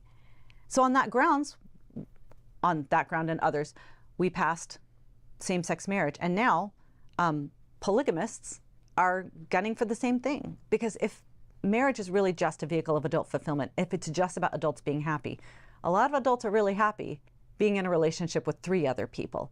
So we're slowly deconstructing this critical institution for kids, and it began with no-fault divorce. Well, I mean, you know, we don't got to go that. I get it. I get what she's saying. Began with a lot of things, but yeah, all right. Just for kids, but you know, I've seen a great many studies and discussed them on this show that explain how families are kind of the fundamental units of society. Yes. Writ large. So it's beyond just for children, because when we're talking about children, we're really talking about the adults of the future. Right. Yeah. That's right. And I will say, you know, I don't say family is the building block of society. I would say the natural marriage is, because the word family has been so adulterated. Yeah, that word family has been absconded with. And I can see that, like, you know, in the sort of child support propaganda lingo, it's like, we're helping this many families by sending money home. But what they're talking about are these like broken households. Like they're sending money home to, you know, mom and the kids where dad isn't there. That doesn't really register the same way as like family as I guess we think about it or used to think about it. To me, or family as in like, well, you know, we're a polycule family or something like that. So it's like, it has changed, I guess, in a way, or there's a kind of fight for it, so to speak, and out there in the waves. Michael Sayan did not like what she just said. She said monogamy is the goal and polygamy is the enemy. Silver Pill has something to say about that. Shout out to you. No-fault divorce was the request of women. Men did not ask for no-fault divorce. Yeah, I mean, she tried to put a lot of blame on Reagan there. And that's why I had to point out that, like, California's effort to pass no-fault divorce was something that was underway prior to Reagan's ascendancy or, you know, his election into the governor seat. anything that an Dr. Stephen Baskerville's videos on this topic is great. Yeah. I actually would probably be a pretty good interview with Dr. Baskerville on his Mansplainer show with, Male Space. That would be a fun one if she'd be willing to do it. adult wants, and any way an adult wants to arrange their life, even if it means cutting a child's mother or father out, That's not going to provide the same foundation as a child being raised by their married mother and father in a permanent union. Yeah, and what they've tried to do is say, well, see, they've tried to essentially duct tape all of this and just say, well, as long as we get child support home, then that's the child support, right? So they've reduced it to this monetary thing where it's like, as long as we get money from the dad and we send the money home, then that's good. As a kind of out for all of this, but there's all these other effects, you know, that she's mentioning here, that the child support money can't help this. You know what I mean? So I often say I'm not a family activist. I'm a child activist. I'm there to defend their rights, even if some adult's concept of family isn't able to be achieved. What about two parents, same sex versus single parenting? Mm-hmm. Yeah, so the best way to think about I think they might say that maybe it's still better than a single parent household, but let's see. This is children benefit from their own mother and father for 3 specific reasons. There is something that only those 2 adults do for children that no other adults can do. And when you understand that foundation, then you can really easily understand the challenge with no-fault divorce, with single mother by choice, with same-sex parented situations, with polygamous unions. So what are those foundations, those non-negotiables of the human child? What is it that their 2 parents do for them that no other adults can do? 3 things. Number 1, a child's own mother and father grant them something that they crave, and that is their biological identity. It's very hard for children to answer the question, who am I, if they can't answer the question, whose am I? Now, this is the very reason why we've seen a drastic shift in adoption practice here in the United States. Back in the baby scoop era of the 60s and 70s and even early 80s, most adoptions in this country were closed. There was no contact with, knowledge of, identifying information about the birth mother. When women say they are child activists, they are really women activists disguised as child activists. I'll say, yeah, I'm a little skeptical of her on that point. I mean, she's put some good information out, but it seems like she does want to fight for the family in that way, but at the same time, I don't know. You know, I mean, her angle is mostly about the child rights here, but you know, but yeah, I know what you mean. It's a little bit. Jax Ali says, we need God in our lives. Whatever your religion is, there is a spiritual war happening now. It's deeper than the physical world. Thank you for that, Jax. Appreciate that. Okay. You know, these adoptive parents were told, you don't even need to tell your kid they're adopted. They'll never know, and it doesn't matter. Well, it turns out those kids struggled with what psychologists call genealogical bewilderment. This idea of, I don't know who I am. Like, there's something about my physical self that I can't put this together. I look in the mirror and I don't know what I'm looking at. And so we changed adoption in this country to the point where now 95% of adoptions in the United States are open. They have some degree of knowledge, connection with, relationship to their first family. Because social workers and the adoptees themselves said, I need things from those 2 people that I can't get from even a loving mother and father. So, for example, our son, I know that it was God's will that he be placed in our home. It was so obvious that he was the one that belonged in our family, but I can't fully compensate for everything that he's lost. There's some things, some answers that he will not be able to get from my husband and I. Hopefully he gets love, connection, protection, inheritance, our name, full inclusion in our family. But there's some things that he won't get unless he's talking. I think this is true. People who adopt, you know, like it is respectable. I respect people who do that. I think that's very unselfish in some way. I mean, I guess, you know, a selfish person could find a way to make that selfish too, but overall it's a good thing. It's a tough thing, you know. Talking to his genetic mother and father, and both adoptees and donor conceived people would say those things really matter to them, especially as it relates to understanding themselves. So that's number 1, biological identity. Number 2, a child's own mother and father are statistically the safest adults in a child's life, the most connected adults in a child's life, the most invested adults in a child's life as it relates to money and time and resources. On the flip side, unrelated adults always increase risk of abuse and neglect, women and men. So if we really believe children deserve to be safe and loved, then we will ensure that they are raised by their genetic mother and father in the same home permanently. And then third, when a child is raised by the two people who made them, they will automatically get the perfect gender balance in the home 100% of the time. They will get a male parent and a female parent. Okay. Men and women are different. And those differences matter most, not on the Supreme Court, not on a publicly held board. They matter most when it comes to child rearing. The child needs a parent that shows them who they're becoming when they grow up and who they should seek as a partner when they grow up. They need the parent who talks to them in complicated language like he talks to everyone else. They need a parent who simplifies her language so that the baby can understand everything they're saying. They need one parent that is going to maximize their gross motor skills by swinging a hammer and climbing a tree and swinging a ball, a baseball bat and hitting a ball. They need one parent that maximizes their fine motor skills as it relates to tying their shoes and buttoning their buttons and coloring and cutting. These two adults, these two halves of humanity, maximize child development. So that's the proper understanding of what makes wholeness for a child, why those two adults, why that should be the one family structure that we endorse, incentivize, and promote in this country. So after you understand that, then you can say, well, what And protect, from dissolving. about single parents? Well, what about same-sex parents? Well, what about the throuple down the street? Well, what about the couple that's using a sperm donor?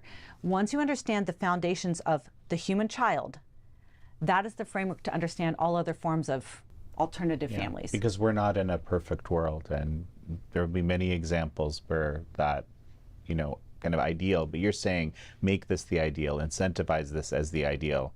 And then, of course, there will be all sorts of deviations from that because that's life. It is the ideal, period.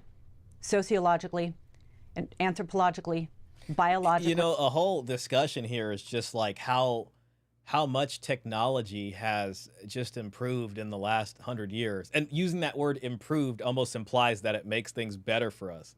Maybe in some ways, but it's almost like, a lot of this technology is like children picking up a loaded, pew-pew and not knowing how to fully use it, or it just doing a lot more damage with it. You know what I mean? It's like the Sorcerer's Apprentice Mickey picking up the wand and creating a bunch of chaos. So we have gotten a lot of technology very fast, and it has opened new vistas for us, but at the same time also created a lot of new issues for us in some ways too, So yeah. In terms of natural law, it is the ideal, period. It is the framework that will set a child on sociologically and anthropologically, biologically, in terms of natural law. It is the ideal, period. It is the framework that will set a child on the strongest possibility of a life of thriving. There's no statistical or research case to be made otherwise. We just won't admit that it's the ideal, usually because we don't want to offend adults. We are in a fallen world, and sometimes kids won't have that through tragedy. I mean, we have had generations of children who lost their fathers to war. Children used to routinely lose their mothers through childbirth. But generally today, we're not seeing tragedy-based losses for kids. Most kids today lose their mother or father because adult desire was prioritized above their rights. That's an interesting thing too. It would be cool if there was an actual statistic on that. She probably has some, maybe they exist.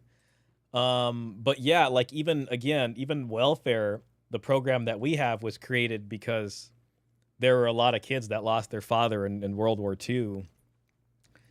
And by the mid-70s, most of the kids that were on there, their fathers were alive. It's just that their parents were having kids out of wedlock or they didn't want to stay together.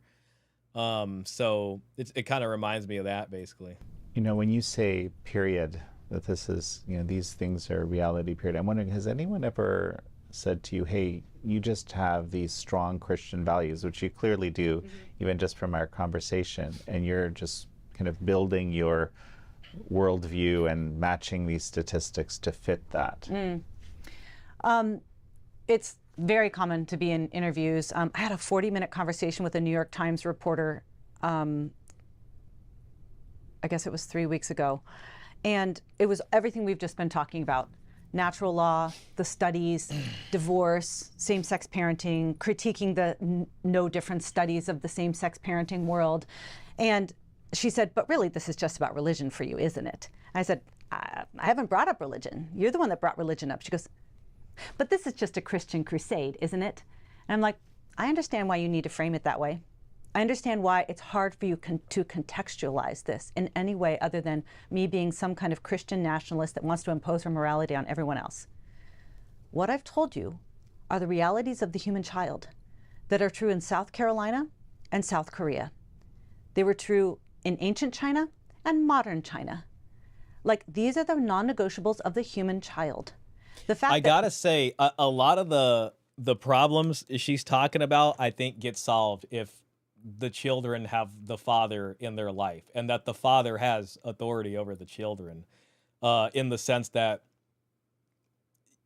you know, the father can actually be there to provide these goods to the child and have the means and the and frankly the legal authority to do so. So she's talking about, you know, children's rights, and it's like, yeah, I get it, but more so at bottom, all these problems get solved if the children are with dad, you know. And I would even go further and say, like, ideally, yes, with both parents, but if the family does break up, you know, father being there, I think is very important. And yeah, there's negative effects to not have mom also. But when as the law looks at these, especially in a divorce case, they need to do what they can to keep dad in the picture as much as possible. You know what I mean? So, let's see here. Klaus says you can't enforce that a family stays together, but you can incentivize it. Current family law incentivizes division. Yes, it does. Yes, it does. So I do appreciate what she's saying. I do. my religion also validates that the child should be raised by both their mother and father is a testament to the strength of my worldview, but I'm not building this case based on Leviticus or Ephesians 5. My entire book, Mr. our Pitt, first welcome book, in. Then Before Us, 120 studies of children who lost their mother or father, probably 100 references in each chapter to different studies, no Bible verses. You want me to make a scriptural case for this? I will. But I don't need the Bible to tell me who children are, where they come from, and to whom they have a natural right. The created world will do that for me. You mentioned a few challenges that were made to you in the early days, right? And that actually got you thinking. Has there been any challenge that's really shifted your thinking? Well, I didn't know a lot about reproductive technologies, especially. I really didn't know a lot about IVF or surrogacy. I had heard of sperm donor babies, but I hadn't looked into it at all. Now, if you Google Katy Faust surrogacy or Katy Faust IVF or Then Before Us IVF, you'll see we are probably the most public-facing critics of big fertility right now. And 15 years ago, I didn't know anything about it. So I had to learn a lot. I still don't feel like I know as much as I should, especially about the processes and the risks. I mean, there's a lot of risks, especially to maternal health as it relates to serving as a surrogate or being an egg seller, donor. We do consider ourselves the expert on the impact on children, but that was an area where I didn't know anything. People would say, why do you feel like you have the right to speak on behalf of donor conception, and you've never struggled with infertility, and do you have a bioethics degree? And I'm like, no. Bioethics degree. I don't. I have an Asian studies and political science bachelor's. But nobody was doing this. Nobody was fighting on behalf of children in matters of reproductive technologies to be known and loved by their mother and father. So it required a long and sometimes arduous on-ramp onto the freeway of critiquing the baby-making world because it victimizes kids. So there's been a lot of, I've had to learn how to read policy, Like, I'm not a thought leader. I'm much more of a translator as it relates to understanding and speaking and engaging. So I've had to learn to read policy and understand constitutional law, and that doesn't come easily for me. I'm not great at it. I'm not a good writer either. That's another thing. That's why Stacy was so clutch in those early years. So there's an awful lot of this work where I had to get up to speed. Seems as before in a world. I had to get up to speed. You know, in a world where, you know, the birth rate is before replacement in this country, it seems difficult to argue against IVF because, you know, people are wanting to have their own children. So explain to me what you think about IVF, how you came to these conclusions, and how that comports with, you know, this harsh reality we're in. Yeah. The reason why I am one of the most vocal critics of IVF is because it victimizes children. It victimizes children on 3 different levels. First, it violates their right to life. Only 2 to 3% of lab-made babies are going to be born alive. Probably 90% are going to be frozen or discarded or donated to research and never transferred to the womb. So we mass produce embryos in the world of big fertility so that we can screen out the undesirables. It's a eugenics project, and it violates children's right to life, and it deserves to be critiqued. The second reason why IVF is a problem is because up to 2/3 of the children created through IVF will also lose their mother or father in the process. So if you are one of the 2 to 3% that make it through the eugenics gauntlet alive, and you're not selectively reduced, you are going to lose your mother or father because somebody used an egg or sperm donor in the process. So it violates children's right to be known and loved by their mother and father. And then the purchasing of sperm or egg or the renting of a womb violates children's right to be born free and not bought and sold. What is it that you are paying for when you purchase egg or you purchase sperm? You are paying the genetic mother or father to stay out of the child's life forever. You are paying them to relinquish their parental rights. That's the surrogacy. Now, in the world of adoption, when I was working at the adoption agency, the bright line between adoption and baby buying is that money never went from the adoptive parents to the birth parents. We spent a lot of money in our adoption. Most adoptive parents do, but it's not to buy the baby. It is to get people to come into your home, to fingerprint you, to look at how you parent your other children, and see, is this going to be a safe placement? Yeah, but the difference there is that the people taking the child are not the biological parents. So they're paying someone to basically, you know, be the biological mom or the biological father and be able to retain full control, you know, as far as the rearing of the child goes. As far as the adoption agency, you're facilitating parents adopting non-biological children. For a child, because the adults raising the baby are unrelated, and therefore we know they pose a significant risk to the child. So the purpose of spending money in adoption is vetting, To vet, yeah. not paying somebody to hand over their child. But in the world of big fertility, that's what you're doing. When you pay somebody to be your commercial surrogate, you are paying her to promise to relinquish her rights, not after birth, but probably in the 2nd or 3rd trimester.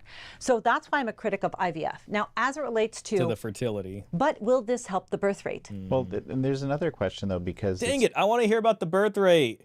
you're also saying that, okay, there's these rights of the child that are being violated, but what about the right of this, you know, hypothetical IVF child existing at all? Yeah, that's a really common question that children created through IVF, and especially donor conception or surrogacy face, which is, you know, if they say something like, well, I would like to know what it's like to have a father, or I have some questions about, you know, being commercially separated from my mother, or my birth mother was paid to carry me, and that doesn't sit very well. You can imagine that from their own parents and from people around them, the immediate response is, oh, would you rather not exist? I mean, you wouldn't be alive without this technology. I think that's some of the most cruel form of gaslighting I've ever heard. And I'll tell you what, there's one study that compares outcomes of children created through sperm donation and children that were adopted.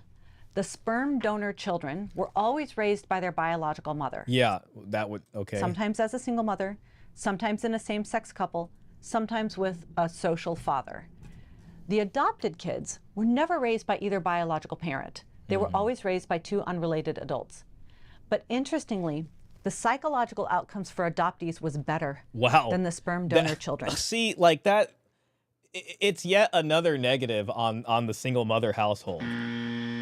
Even if the mom probably has the finances to be able to do it, because she can get the sperm donation and do all this, the outcome of that child is still worse. Like, even if it's with the biological mom, the children that were with two non-bio parents in an adoptive household that were vetted is way better than this sperm donation deal here for the mom, which is kind of that. I don't know. We need to find that study too, guys. Let me see if we can find it.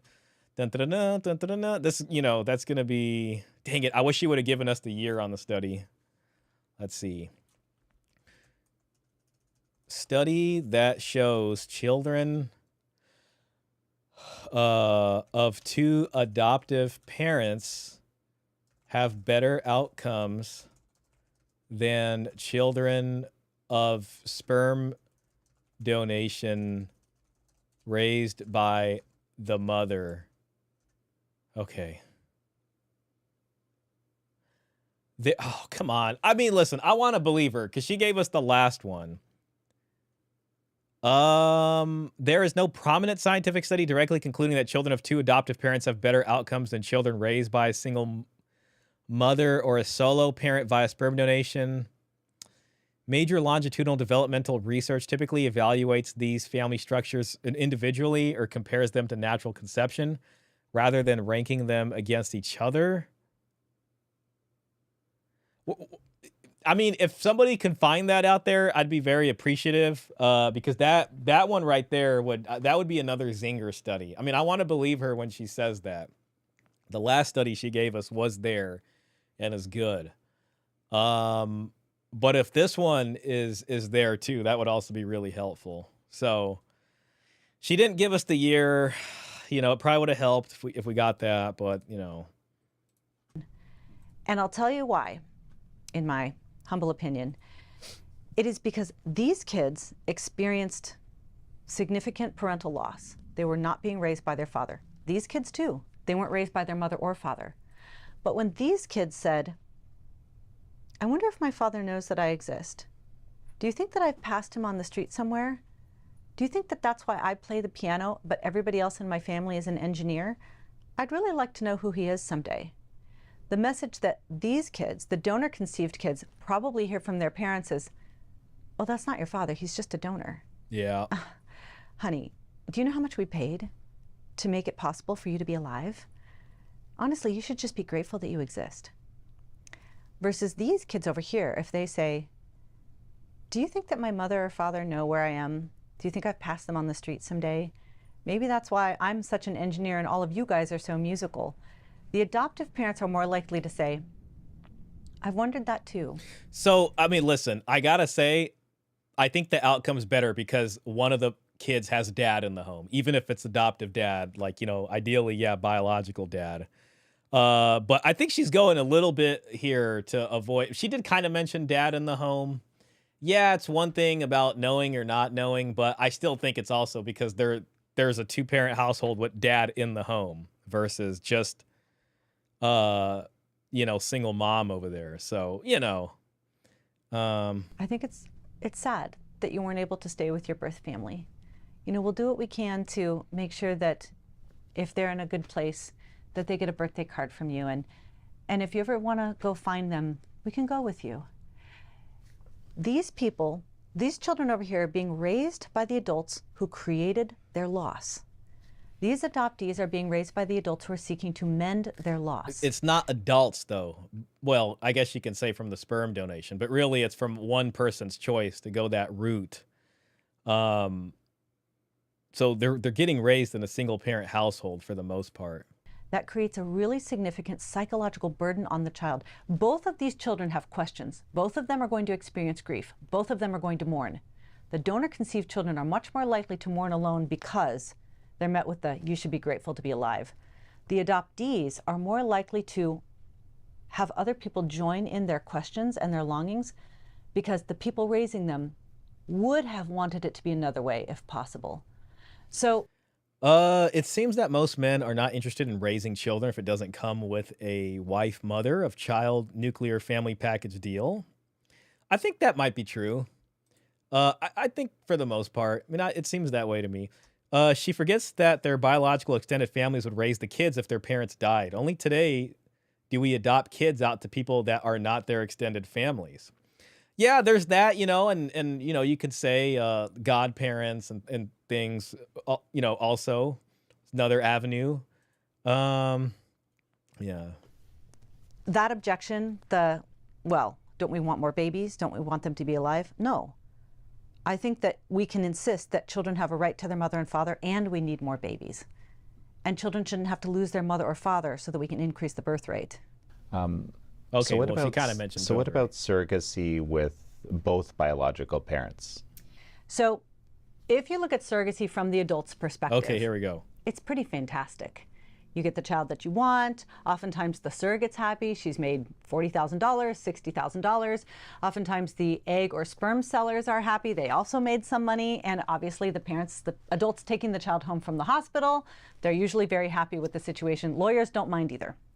From the child's perspective, surrogacy is always forcing kids to do hard things on behalf of adults. So the best way to think about surrogacy today is that it splices what should be one person, mother, into three purchasable and optional women. The first mother is the genetic mother that provides the egg.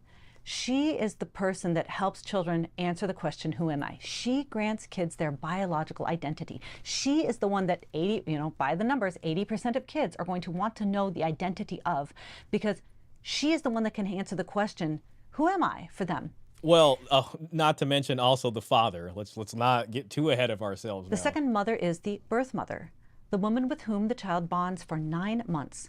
It is that woman, that body, that female that the child already has bonded to.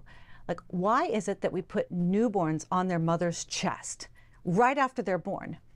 It's not so they can form a bond. It's because they have an existing bond.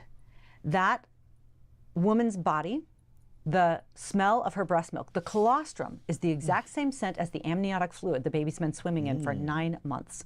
Her body, her presence, is what lowers baby's cortisol level more than any other skin-to-skin contact, even with the genetic father, even with the genetic mother in the room. It is her body that soothes the child in a way that no other body can. We've actually measured the pain that a child will experience during that pin prick on the heel in the hospital, and laying on the mother's chest, it pains the child less. So there's something about her body that facilitates trust and attachment moving forward.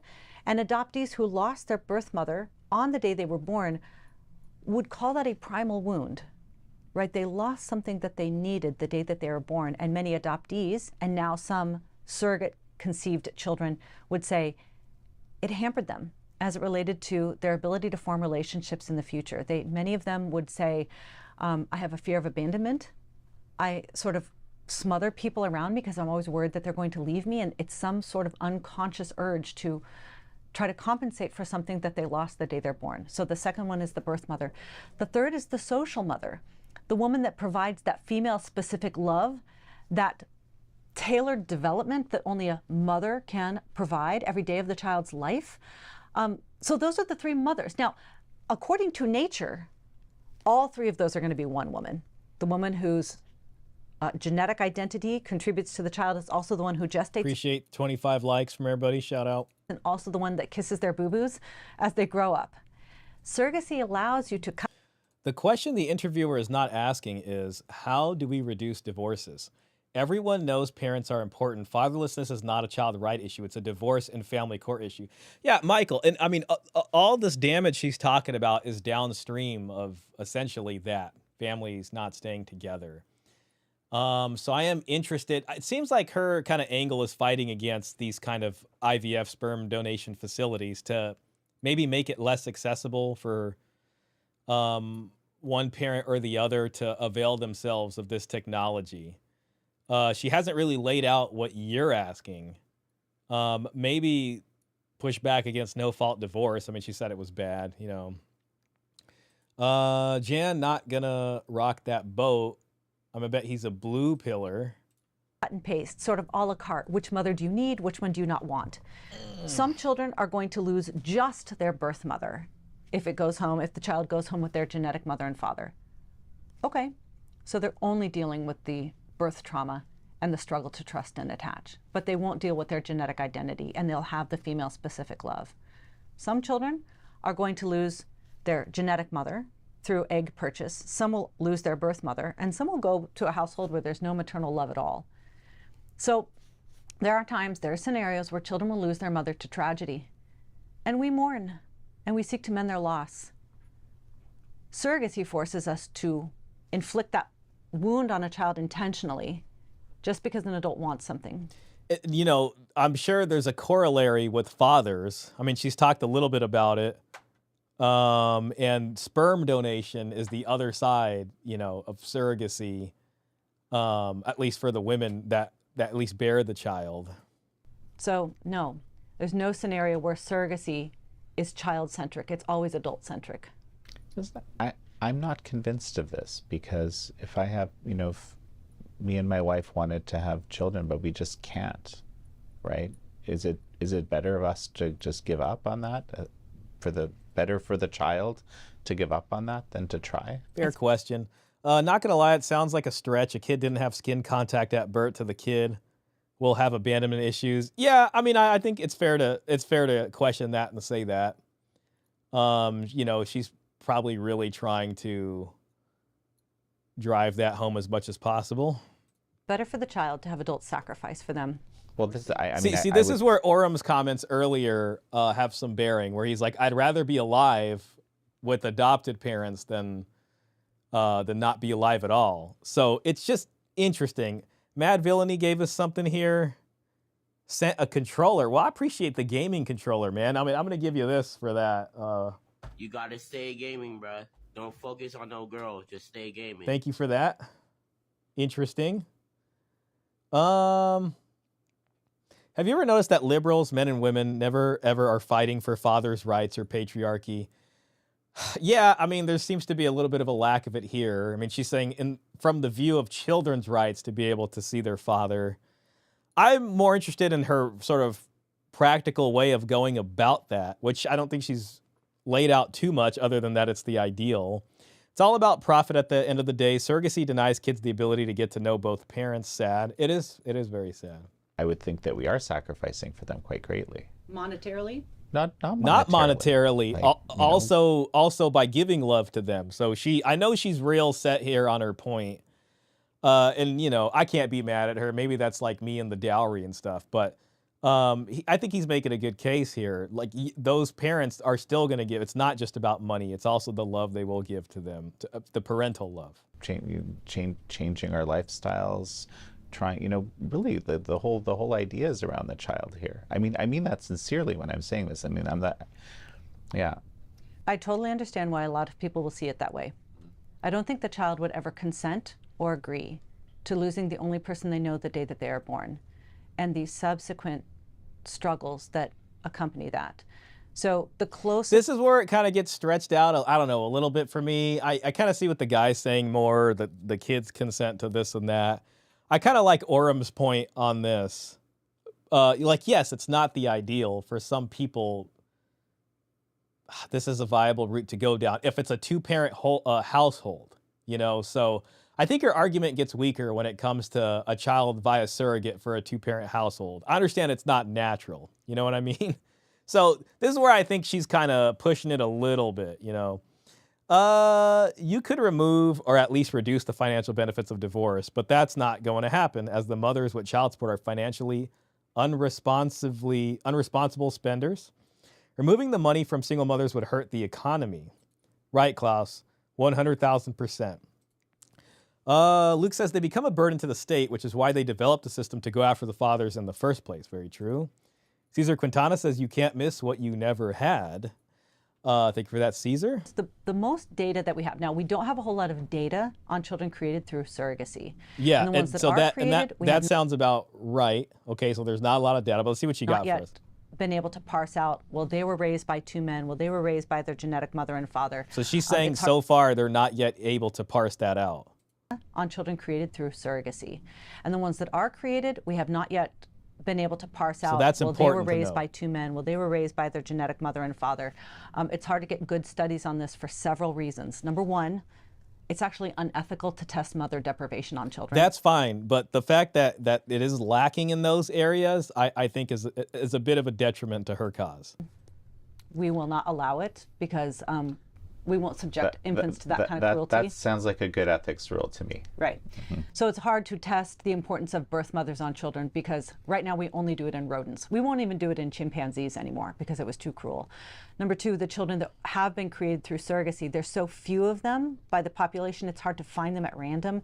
And number three, most of them are too young to report on the outcomes on their own. You typically need to wait till kids are out of the home before they can. I can applaud her for openly saying this and putting it out there. Objectively reflect. So it's going to be a while before we have that kind of data. What we do have is data on children that were adopted at birth. And what we see in those children Okay, so that's not surrogate with the biological, but this is adopted at birth. Those children were also very wanted. Those children, on the whole, are raised by mothers and fathers who are wealthier, better educated, who spend more time and more money on them. And yet, those adoptees fare worse as it relates to emotional problems, as it relates to academic outcomes, even though they have all the advantages. I would like to see more on that, to what degree they fare worse, because there's a difference between faring worse in a single mother household versus an adoptive, with two adoptive parents that are wealthier, how they fare. So I would want to look at that a little bit more closer and see what the difference is. I do believe her when she says there are some impacts here. I do wonder if it's just being embellished a little bit. Of adults who really, really want them and are working to do hard things for them. So what's the explanation there? Why are adoptees doing objectively, measurably worse than children raised by biological parents? I don't know if she can say other than give her opinion. Well, there's two possibilities. Possibilities. One, adopted children are conceived by people who are genetically subpar and stupid. And I mean, it could be like, listen, yeah, I mean, listen, I that is a possibility. Like, you're adopting maybe from people who weren't in a position to be able to take care of these kids. So maybe you could say there's an association with worse nutrition, and that worse nutrition can have ramifications for the child's health. That argument is being made by some people online. The alternative is that the bond with their own mother matters. See, this is the part where she's really trying to slide in here. But I think, I don't know, so this is where we just got to understand. This is kind of her leaning out a bit. At birth is going to create some level of hindrance and disadvantage for the child as they move through life, even if they're raised by a mother and a father who love them, who can put them at the best schools and are going to spend more time with them and are going to give them all kinds of material advantages that maybe their biological parents could not. I think all of those are fantastic and are still going to help that kid a lot. This is the part where I think it gets shaky. I think it's more likely that the one relationship we have in the whole pantheon of human experience where we are connected by a literal cord probably matters a lot.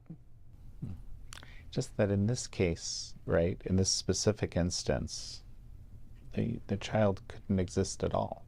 That's the Orem point right there. Shout out Orem. Right? And they have two parents that love them, and it might not be ideal, right? But in a society that has a birth rate that's negative, might be better than the alternative of non-existence. Well, that's basically what Orem said. I don't know if he's still here. There's other scenarios where children would not exist. I don't want to press, I don't want to kind of beat the dead horse with this one. Beat it. Because your questions are everybody else's questions, and they deserve a really good answer. So first I would say, there's a lot of children that would not exist today without rape. And yet we're really critical of rape. Well, we're critical of rape, but we value the people. Yeah, I don't know. Equivocating this to rape, I think, is just, this is the alarmist kind of stuff right here. I don't know. That have come from rape nonetheless. Correct. Right? That's exactly right. Yeah. And it's the same thing with children created through IVF. Good point from him, by the way. Critical of rape. Well, we're critical of rape, but we value the people that have come from rape nonetheless, right? That's exactly right. Yeah. And it's the same thing with children created through IVF or sperm or egg donation or surrogacy. Those children are precious. They're worthy of life, and they're actually worthy to have their rights respected. Yeah, see, there's just she gave I knew like that was she gave us some good gems in here. There is something a little bit that off about her that I don't trust all the way. I'm just being honest here, you know, and she's really trying to push whatever her deal is here. Michael Sain says, yeah, okay, we get it. Children need their parents. So how do we fix the problem? Nothing but crickets. Here is the question everyone should be asking. Would getting rid of no-fault divorce really reduce divorce? That's an interesting question, yes.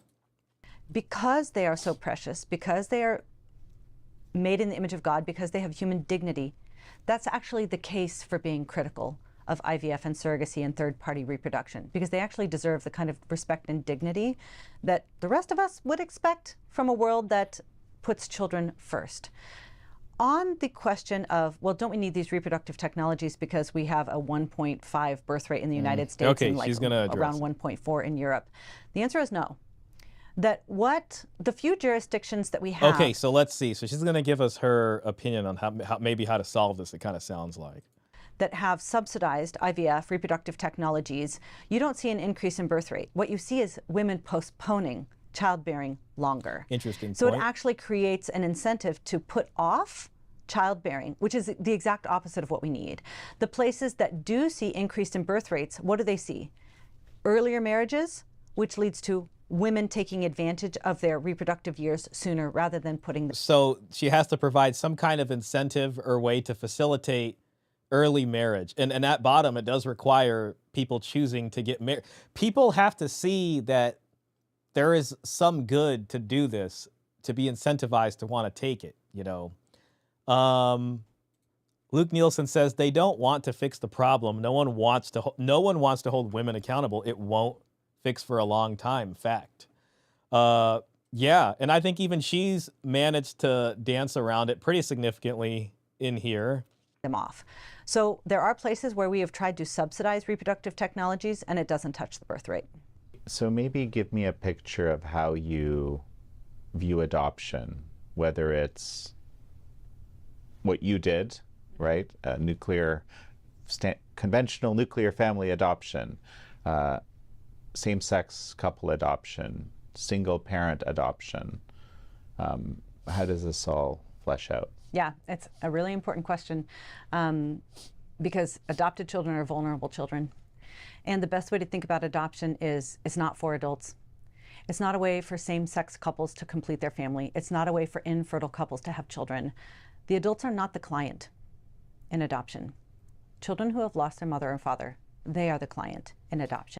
I can see that, but at some way you do need to incentivize adults to want to take on these kids.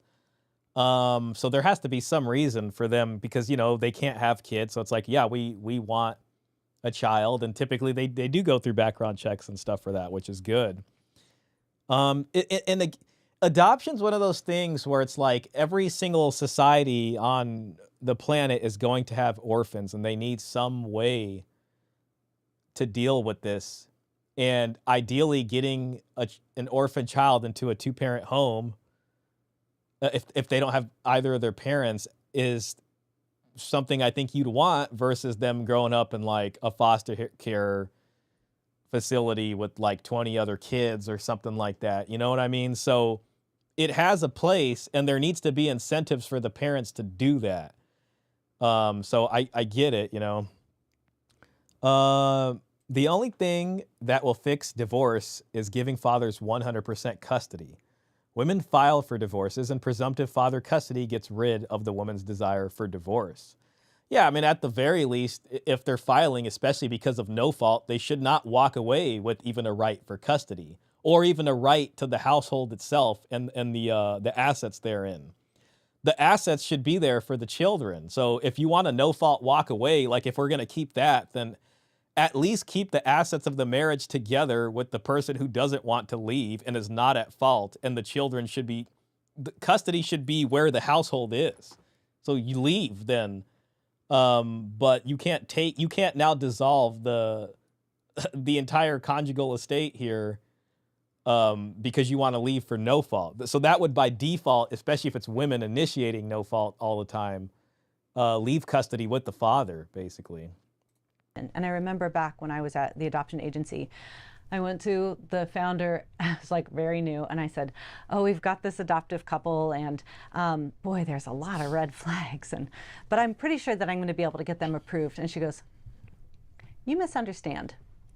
We are not here to get that couple approved. We are not here to get them a baby. We are here to find a loving home for every child that does not have one. Yeah, and there's a lot of kids that don't have one, you know what I mean? So like if your standard is that high, there's going to be a lot of kids that don't get placed in the home. I understand some vetting is important. The adults might be paying us, but they are not our client.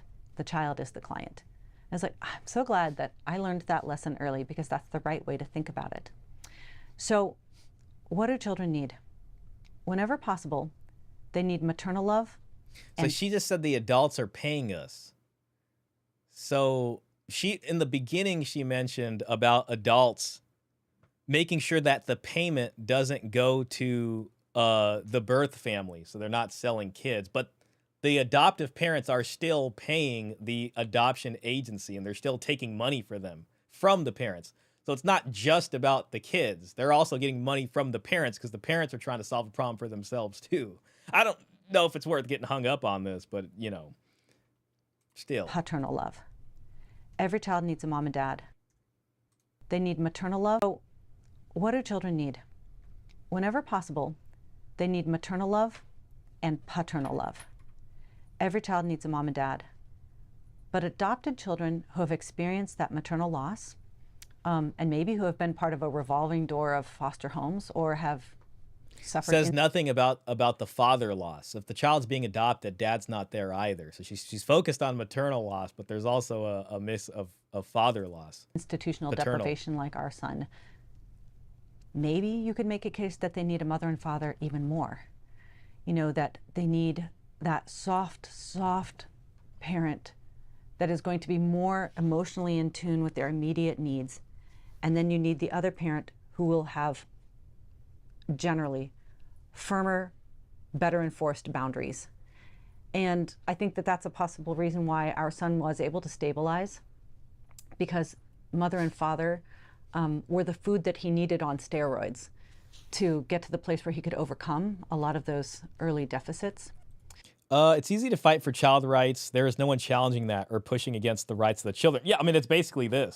Won't somebody please think of the children? The hard thing is pushing against women-initiated divorces. Yeah, and yeah, exactly. That wasn't, I don't think, mentioned once in this.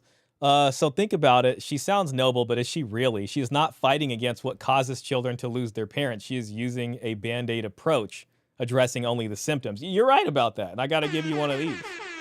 It's true. It's true. Still a good interview nonetheless, but that's an important distinction. So the real solution is we need more stable mothers and fathers stepping up for children in foster care. No, the real solution is we need better family law in order to not incentivize divorce in the first place. And who need adoption. And I'm not talking about the white drug-free infants for which there are years-long waiting lists. I'm talking about the hard cases. I'm talking about the sibling groups and the older kids and the kids with special needs, the ones that nobody wants. We need mothers and fathers to step up and do hard things on their behalf. So there are... you know, it's how do you put the incentive for that? Like, you know, hey, two hardworking people, we need you to take the drug addicted person's baby, and the baby came out drug addicted, and we had to get the baby off the addiction. Those two parents are going to be like, you know what? We'd rather pay for the surrogate, and use the egg and you know, this and have it IVF. Like that's a hard sale right there. Put on your thinking caps, gents. Correct shot. Thank you, Michael. Times where you are not able to find, you know, the... I'm going to go ahead and forward this to push back on all sides. That'll be then there's cohabitation versus marriage. Let's just try to get through this. I imagine that a lot of people who have committed, are deeply committed either, to having children through IVF and having had children through IVF, or, many of these other scenarios that we described today, don't like what you do very much. That is correct. It's interesting because I'll be in interviews where we're critiquing gay marriage. I'll be on a conservative influencers, and they're like, yeah, down with gay marriage. And then I'll say, we also should talk about IVF and the massive destruction of human life that goes along with that. And they're like, oh, now, don't you touch IVF. Or I'll be talking with a radical feminist who's like, we have got to do away with surrogacy. It's the exploitation of women. I'm like, I agree. I am one of the primary signatures of the Casablanca Declaration, which is seeking to abolish surrogacy globally. Casablanca Declaration. But gay marriage actually creates the legal pathways to make a mother and father optional in the life of a child. And they'll say, what? The other thing she could have mentioned is also putting a stop to sperm donation. Oh, no, don't you go to gay. See, but she went the gay marriage route. When it was with the feminists, she could have went with, let's get rid of sperm donation for women who want to have kids without dad in the life. Globally. And Well, and I'll okay. say, but gay marriage actually creates the legal pathways to make a mother and father optional in the life of a child. And they'll say, well, oh, no, don't you go to gay marriage. Or I'm talking with somebody about the dangers of big fertility, and they'll say, yeah, we shouldn't be buying and selling children. And then we'll talk about divorce, and they'll say, no, don't you go there on divorce. Yeah, okay. I mean, sometimes adults just need to get out of an unhealthy marriage. So you probably have noticed. But on this point, Yeah. okay, sometimes adults really do need to get out of an unhealthy Yep. marriage. Well, At Fault provided a avenue for that, so long as evidence was provided. They need to Right. get out of a marriage where, Abusive marriage and That's so right. forth, right? which is why we used to have at-fault divorce. Good.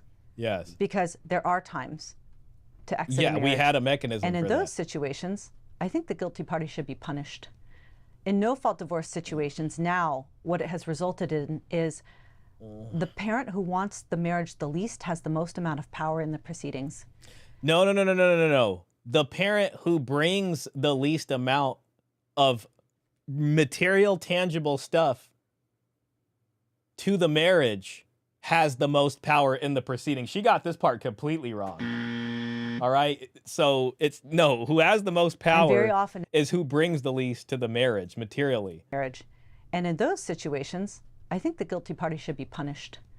In no-fault divorce situations, now what it has resulted in is the parent who wants the marriage the least has the most amount of power in the proceedings. See, this is where she's wrong, and this is like everything she's done to dance around the issue. You know what I mean? What's a big part of this? And very often it's not a no-fault divorce, it's a unilateral divorce where somebody's being divorced against their will. Well, that is the that's most of it. That's the whole point of it. And oftentimes At least the most of the person time. that is going But to yeah, I receive get the it. brunt of it is the innocent party and the children, because the misbehaving spouse calls all the shots. Nope. No. It's whoever has the incentive to break it. So yeah, if the husband's making all the money and putting all the money in the house and he's misbehaving, she has the power in court if she wants to just dip out. She's misrepresenting this. So all that to say, yes, everything that I say and do is unpopular with somebody. Okay, cohabitation. Cohabitation is a bigger threat to kids than divorce. You're saying that cohabitation is a bigger threat to kids than divorce. I would say cohabitation is a bigger threat to kids than gay marriages. Right now, divorce rates are falling, which is good, Less but that's people. because marriage rates are falling. Yes. Right, fewer people are getting married. We've seen a slight uptick in marriage rates, and the marriages that are forming tend to be more stable, but more people are opting for cohabitation than marriage. Some of that is because those kids grew up in the no-fault divorce era. Yes, and they want to protect themselves from ending up in the court. And what they learned from their parents' no-fault divorce is anyone can leave me at any time for any reason. I'll never see it coming. And there's nothing I can do about it. So the lesson And it can cost you out of the wazoo, right? that they imbibed about marriage from their own parents is marriage is risky. Cohabitation, that's safe. Now, from a child's perspective, cohabitation is terrible, right? Children whose parents are cohabiting, even if they're biological parents, have much higher rates of abuse, neglect, delinquency. This is interesting. I actually want to see the study on that, because this goes directly to getting married but without the legal paperwork, right? Like that's often thrown out in the space as a possible solution to this. She's kind of looking at it as that's just cohabitation. That's not the marriage. And she's saying it's worse. I'd want to see where she's getting it from to kind of see what it says specifically. And if it's an unrelated partner that your mother is cohabiting with, well, you're living with statistically the most dangerous person in a child's life. Delinquency, and if it's an unrelated partner that your mother is cohabiting with. Unrelated, meaning not bio dad of the child. Well, you're living with statistically the most dangerous person. So if it's mostly not bio dad of the child cohabiting with mom, then I think that's what's skewing a lot of those numbers to make her say cohabitation's worse. So I'd have to look at that. I mean, but she did mention both bio parents cohabiting is still an issue. I'd want to see that, you know, in a child's life. So cohabitation is no substitute for marriage. I think she's pushing it a little bit. I was a little skeptical does there. Threaten one of the largest number of kids. If you want to talk the numbers, cohabitation is a huge threat to kids in our country. Wow. I think if it's more so with non-bio, I don't know. She has to provide those numbers. She says they're there, but she hasn't provided them. So I got to see it first. I tell you, like, I'm unpopular with everybody. If you have mom and dad, let's say, ecclesiastical marriage, fine. Shout out Mr. Kevin G over here. And they're living together and it's everything except the state contract. I think the outcome is going to be pretty similar to, a two-parent household as the ideal that she mentioned. So I don't know. There's something here that needs a little bit of That's the whole thing about putting kids clarification. first, is every adult has to bend. Bottom line is responsibilities, right? The bottom line is with a lot of these things is people taking responsibilities, which now over generations they've been taught maybe aren't things they need to be responsible for anymore. Because yeah, exactly. Biological parent cohabitation is worse than rainbow marriages. Yeah, I don't know about that one. No, not the rainbow version. Yeah. Never mind. That says rainbow. I think she's taking some liberties here.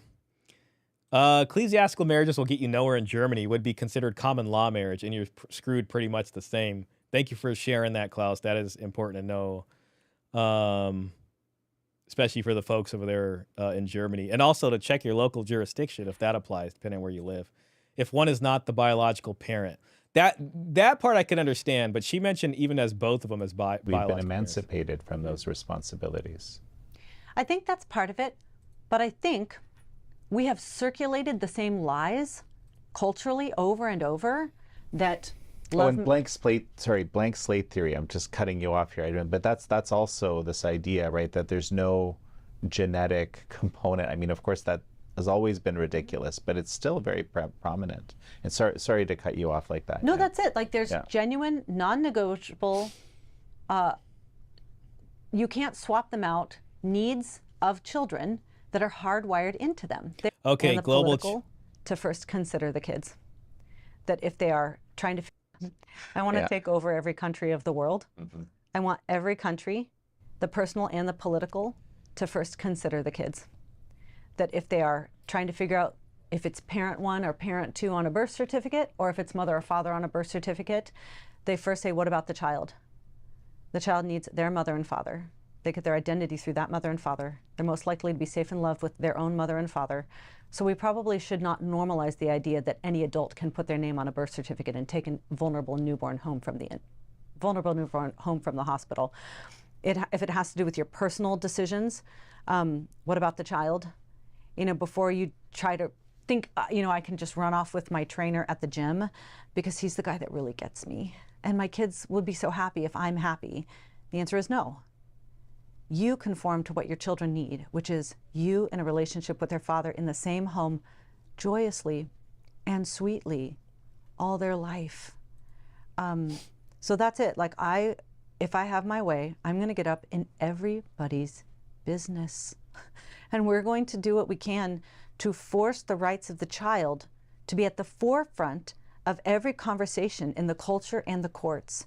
We're going to work to change hearts, and we're going to work to change laws, because children deserve to have their needs prioritized in a world. It's funny because today the courts will say they're doing that. That's what best interest of the child is.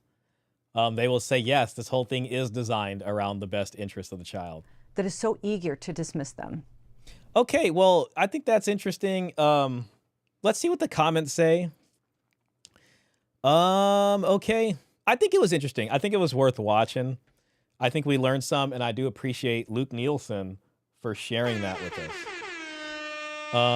So yeah. Okay. All right.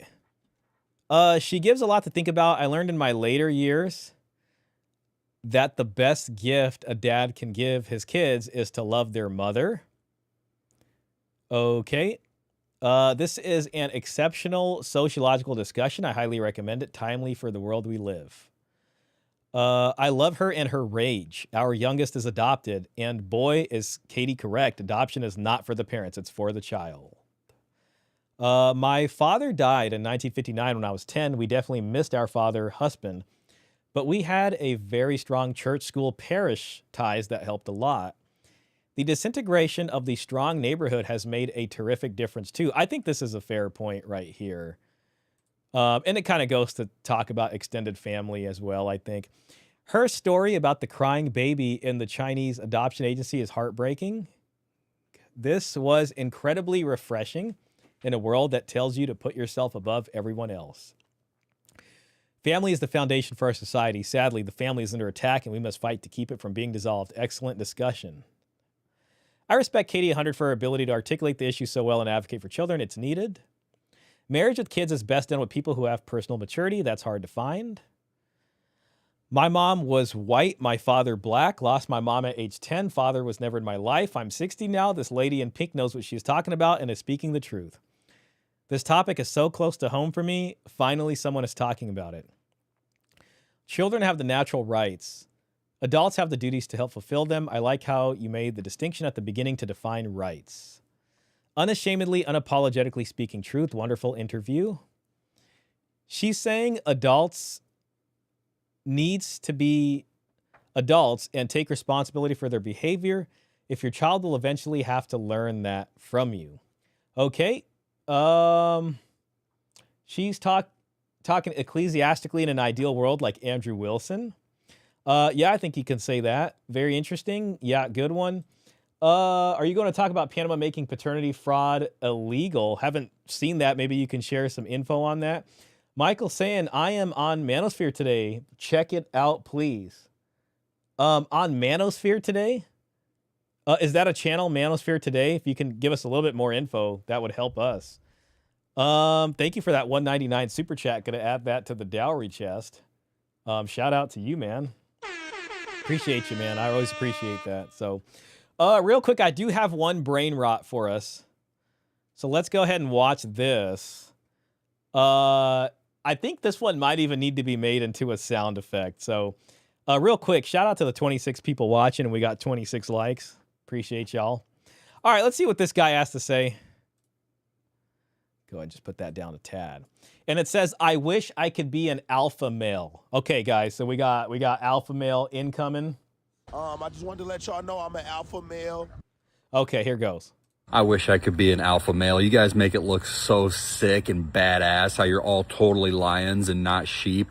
And you listen to the more senior alpha males and they tell you how to behave and what to think and what to believe. And you listen to their alpha male podcasts and their alpha male news and they tell you exactly how to be. And you guys are total badass lone wolves and just get your alpha male news from alpha male people. And everybody's just super badass and alpha male.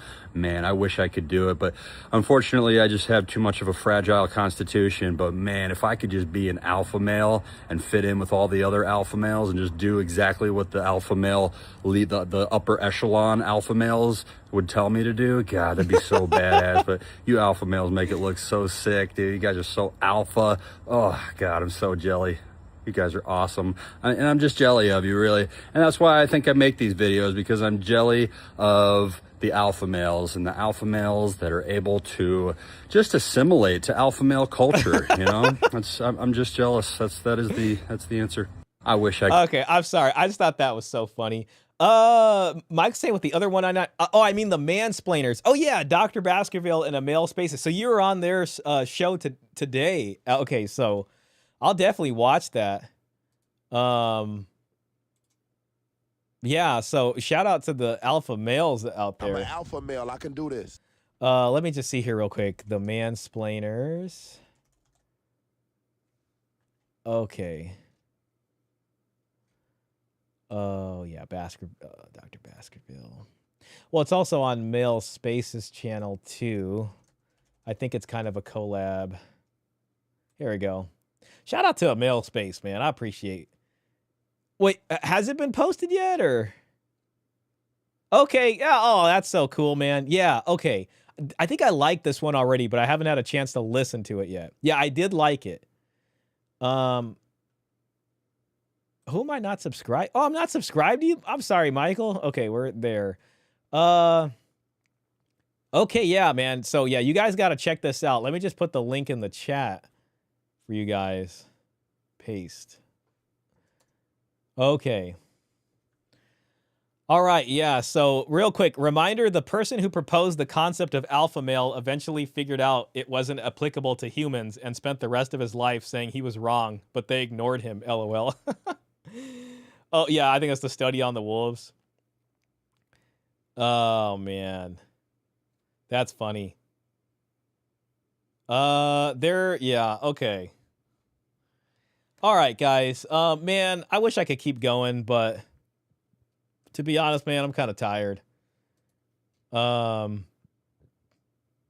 Yep. Oh, God. My bad, guys. I wish I could stay longer and react to some more stuff. I got to ease back into the streaming. Hey, guys. Yo, shout out to Hey, guys.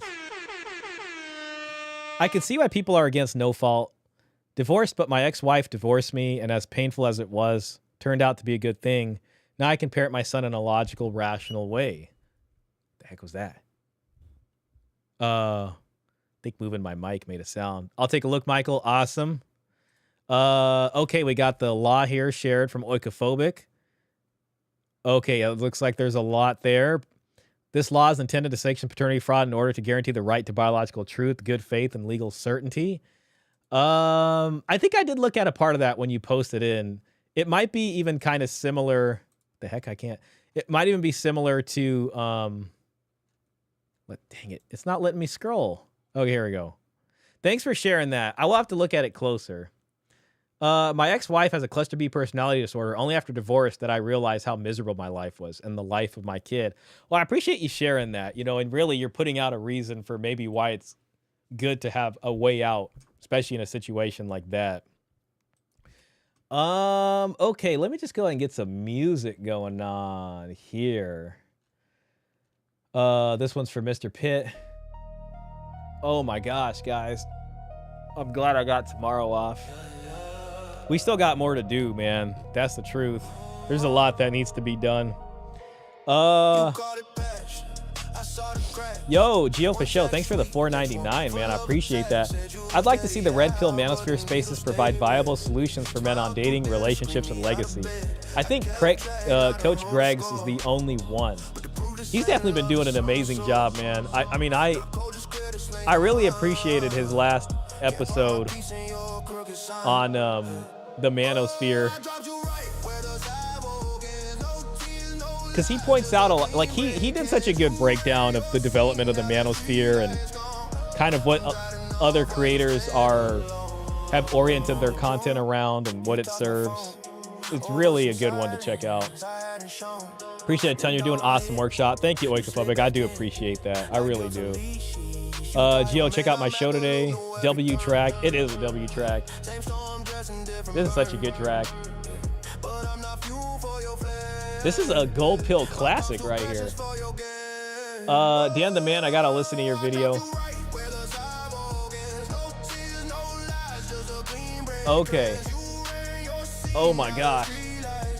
Hope everybody has a good good day tomorrow, a good week coming up. Hope if you guys are dealing with challenges that you guys are able to, you know, get through those, and if you guys are working towards goals, that you guys get closer to reaching those goals, and you're developing and growing and understanding and wisdom and intelligence and skill, you know, all very important. Titan Struggle says, shout out to you, Shah. Thank you, Titan Struggle. It's a blessing to be here. I like your profile picture. Dan the Man says, we got some work to do. Right now I'm working on the Count of Monte Cristo children's story. Yes! I still got to read your Robin Hood story, man. I'm sorry, we're going to have to push it to next week. I will read it. And I really like the Count of Monte Cristo story. You can even probably put in the family law courts as kind of like a corrupt court, you know, that serves the injustice and puts the guy in a kind of Chateau d'If scenario. And then, you know, Abbe Faria, who Edmond Dantes meets and gets trained by, Peter Wright or Paul Elam can take the role of Abbe Faria. You know what I mean? And the gold pill, because what happens is he finds the treasure of Sparta, which is a bunch of gold. So they can point him towards this vast treasure of the gold pill, essentially. You know, there's the Count of Monte Cristo there's a lot that can happen there, you know, and the gold pill remakes Edmond Dantes into the Count. So it's like once he comes into contact with this lost treasure of Sparta, which is the gold pill, it reimagines him as a person into being able to defeat the gynocentric family law courts and all those who worked against him and conspired against him and committed an injustice against him. So the Count of Monte Cristo story can really be appropriated for this. That's another shout out, man. There's so many songs out here. So yes, thanks, Shah. Thank you, hey guys. Caught the last half of the stream, always got top tier topics. Well, I appreciate it. We got to give Luke Nielsen a shout out for that. He provided the video, and it was a fantastic video. So we learned something today and got a good insight here on another angle on this. I got it next in queue. This to Michael to watch right after the stream. Right on. Yes, please. So yeah, guys, I'll probably go ahead and call it at this point. Thank you for everyone who joined tonight. I think we had a good time. Appreciate all the super chats. I appreciate all the comments, and we got more coming down the pipeline for y'all. So everybody have a fantastic rest of your weekend. Shout out to the gold pillars. Remember, Your dowry, it's my right. your dowry is your right. And I will catch y'all on the next one. Take it easy. This song is Better Get My Dowry Original.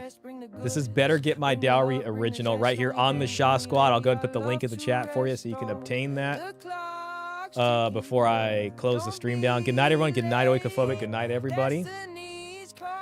Awesome. There we go. We got to get you, Paul, Coach, Greg, and John from It's Complicated on a stream discussion. That would be a fun one. You got to give me the notes on that shot. I do. We'll chat. Crazy. That would be so cool for all the guys in the Red Pill movement be put into one movie. Shaw, Paul, Elam, Pearl Davis, Greg Adams. Oh, yeah. All right, legends.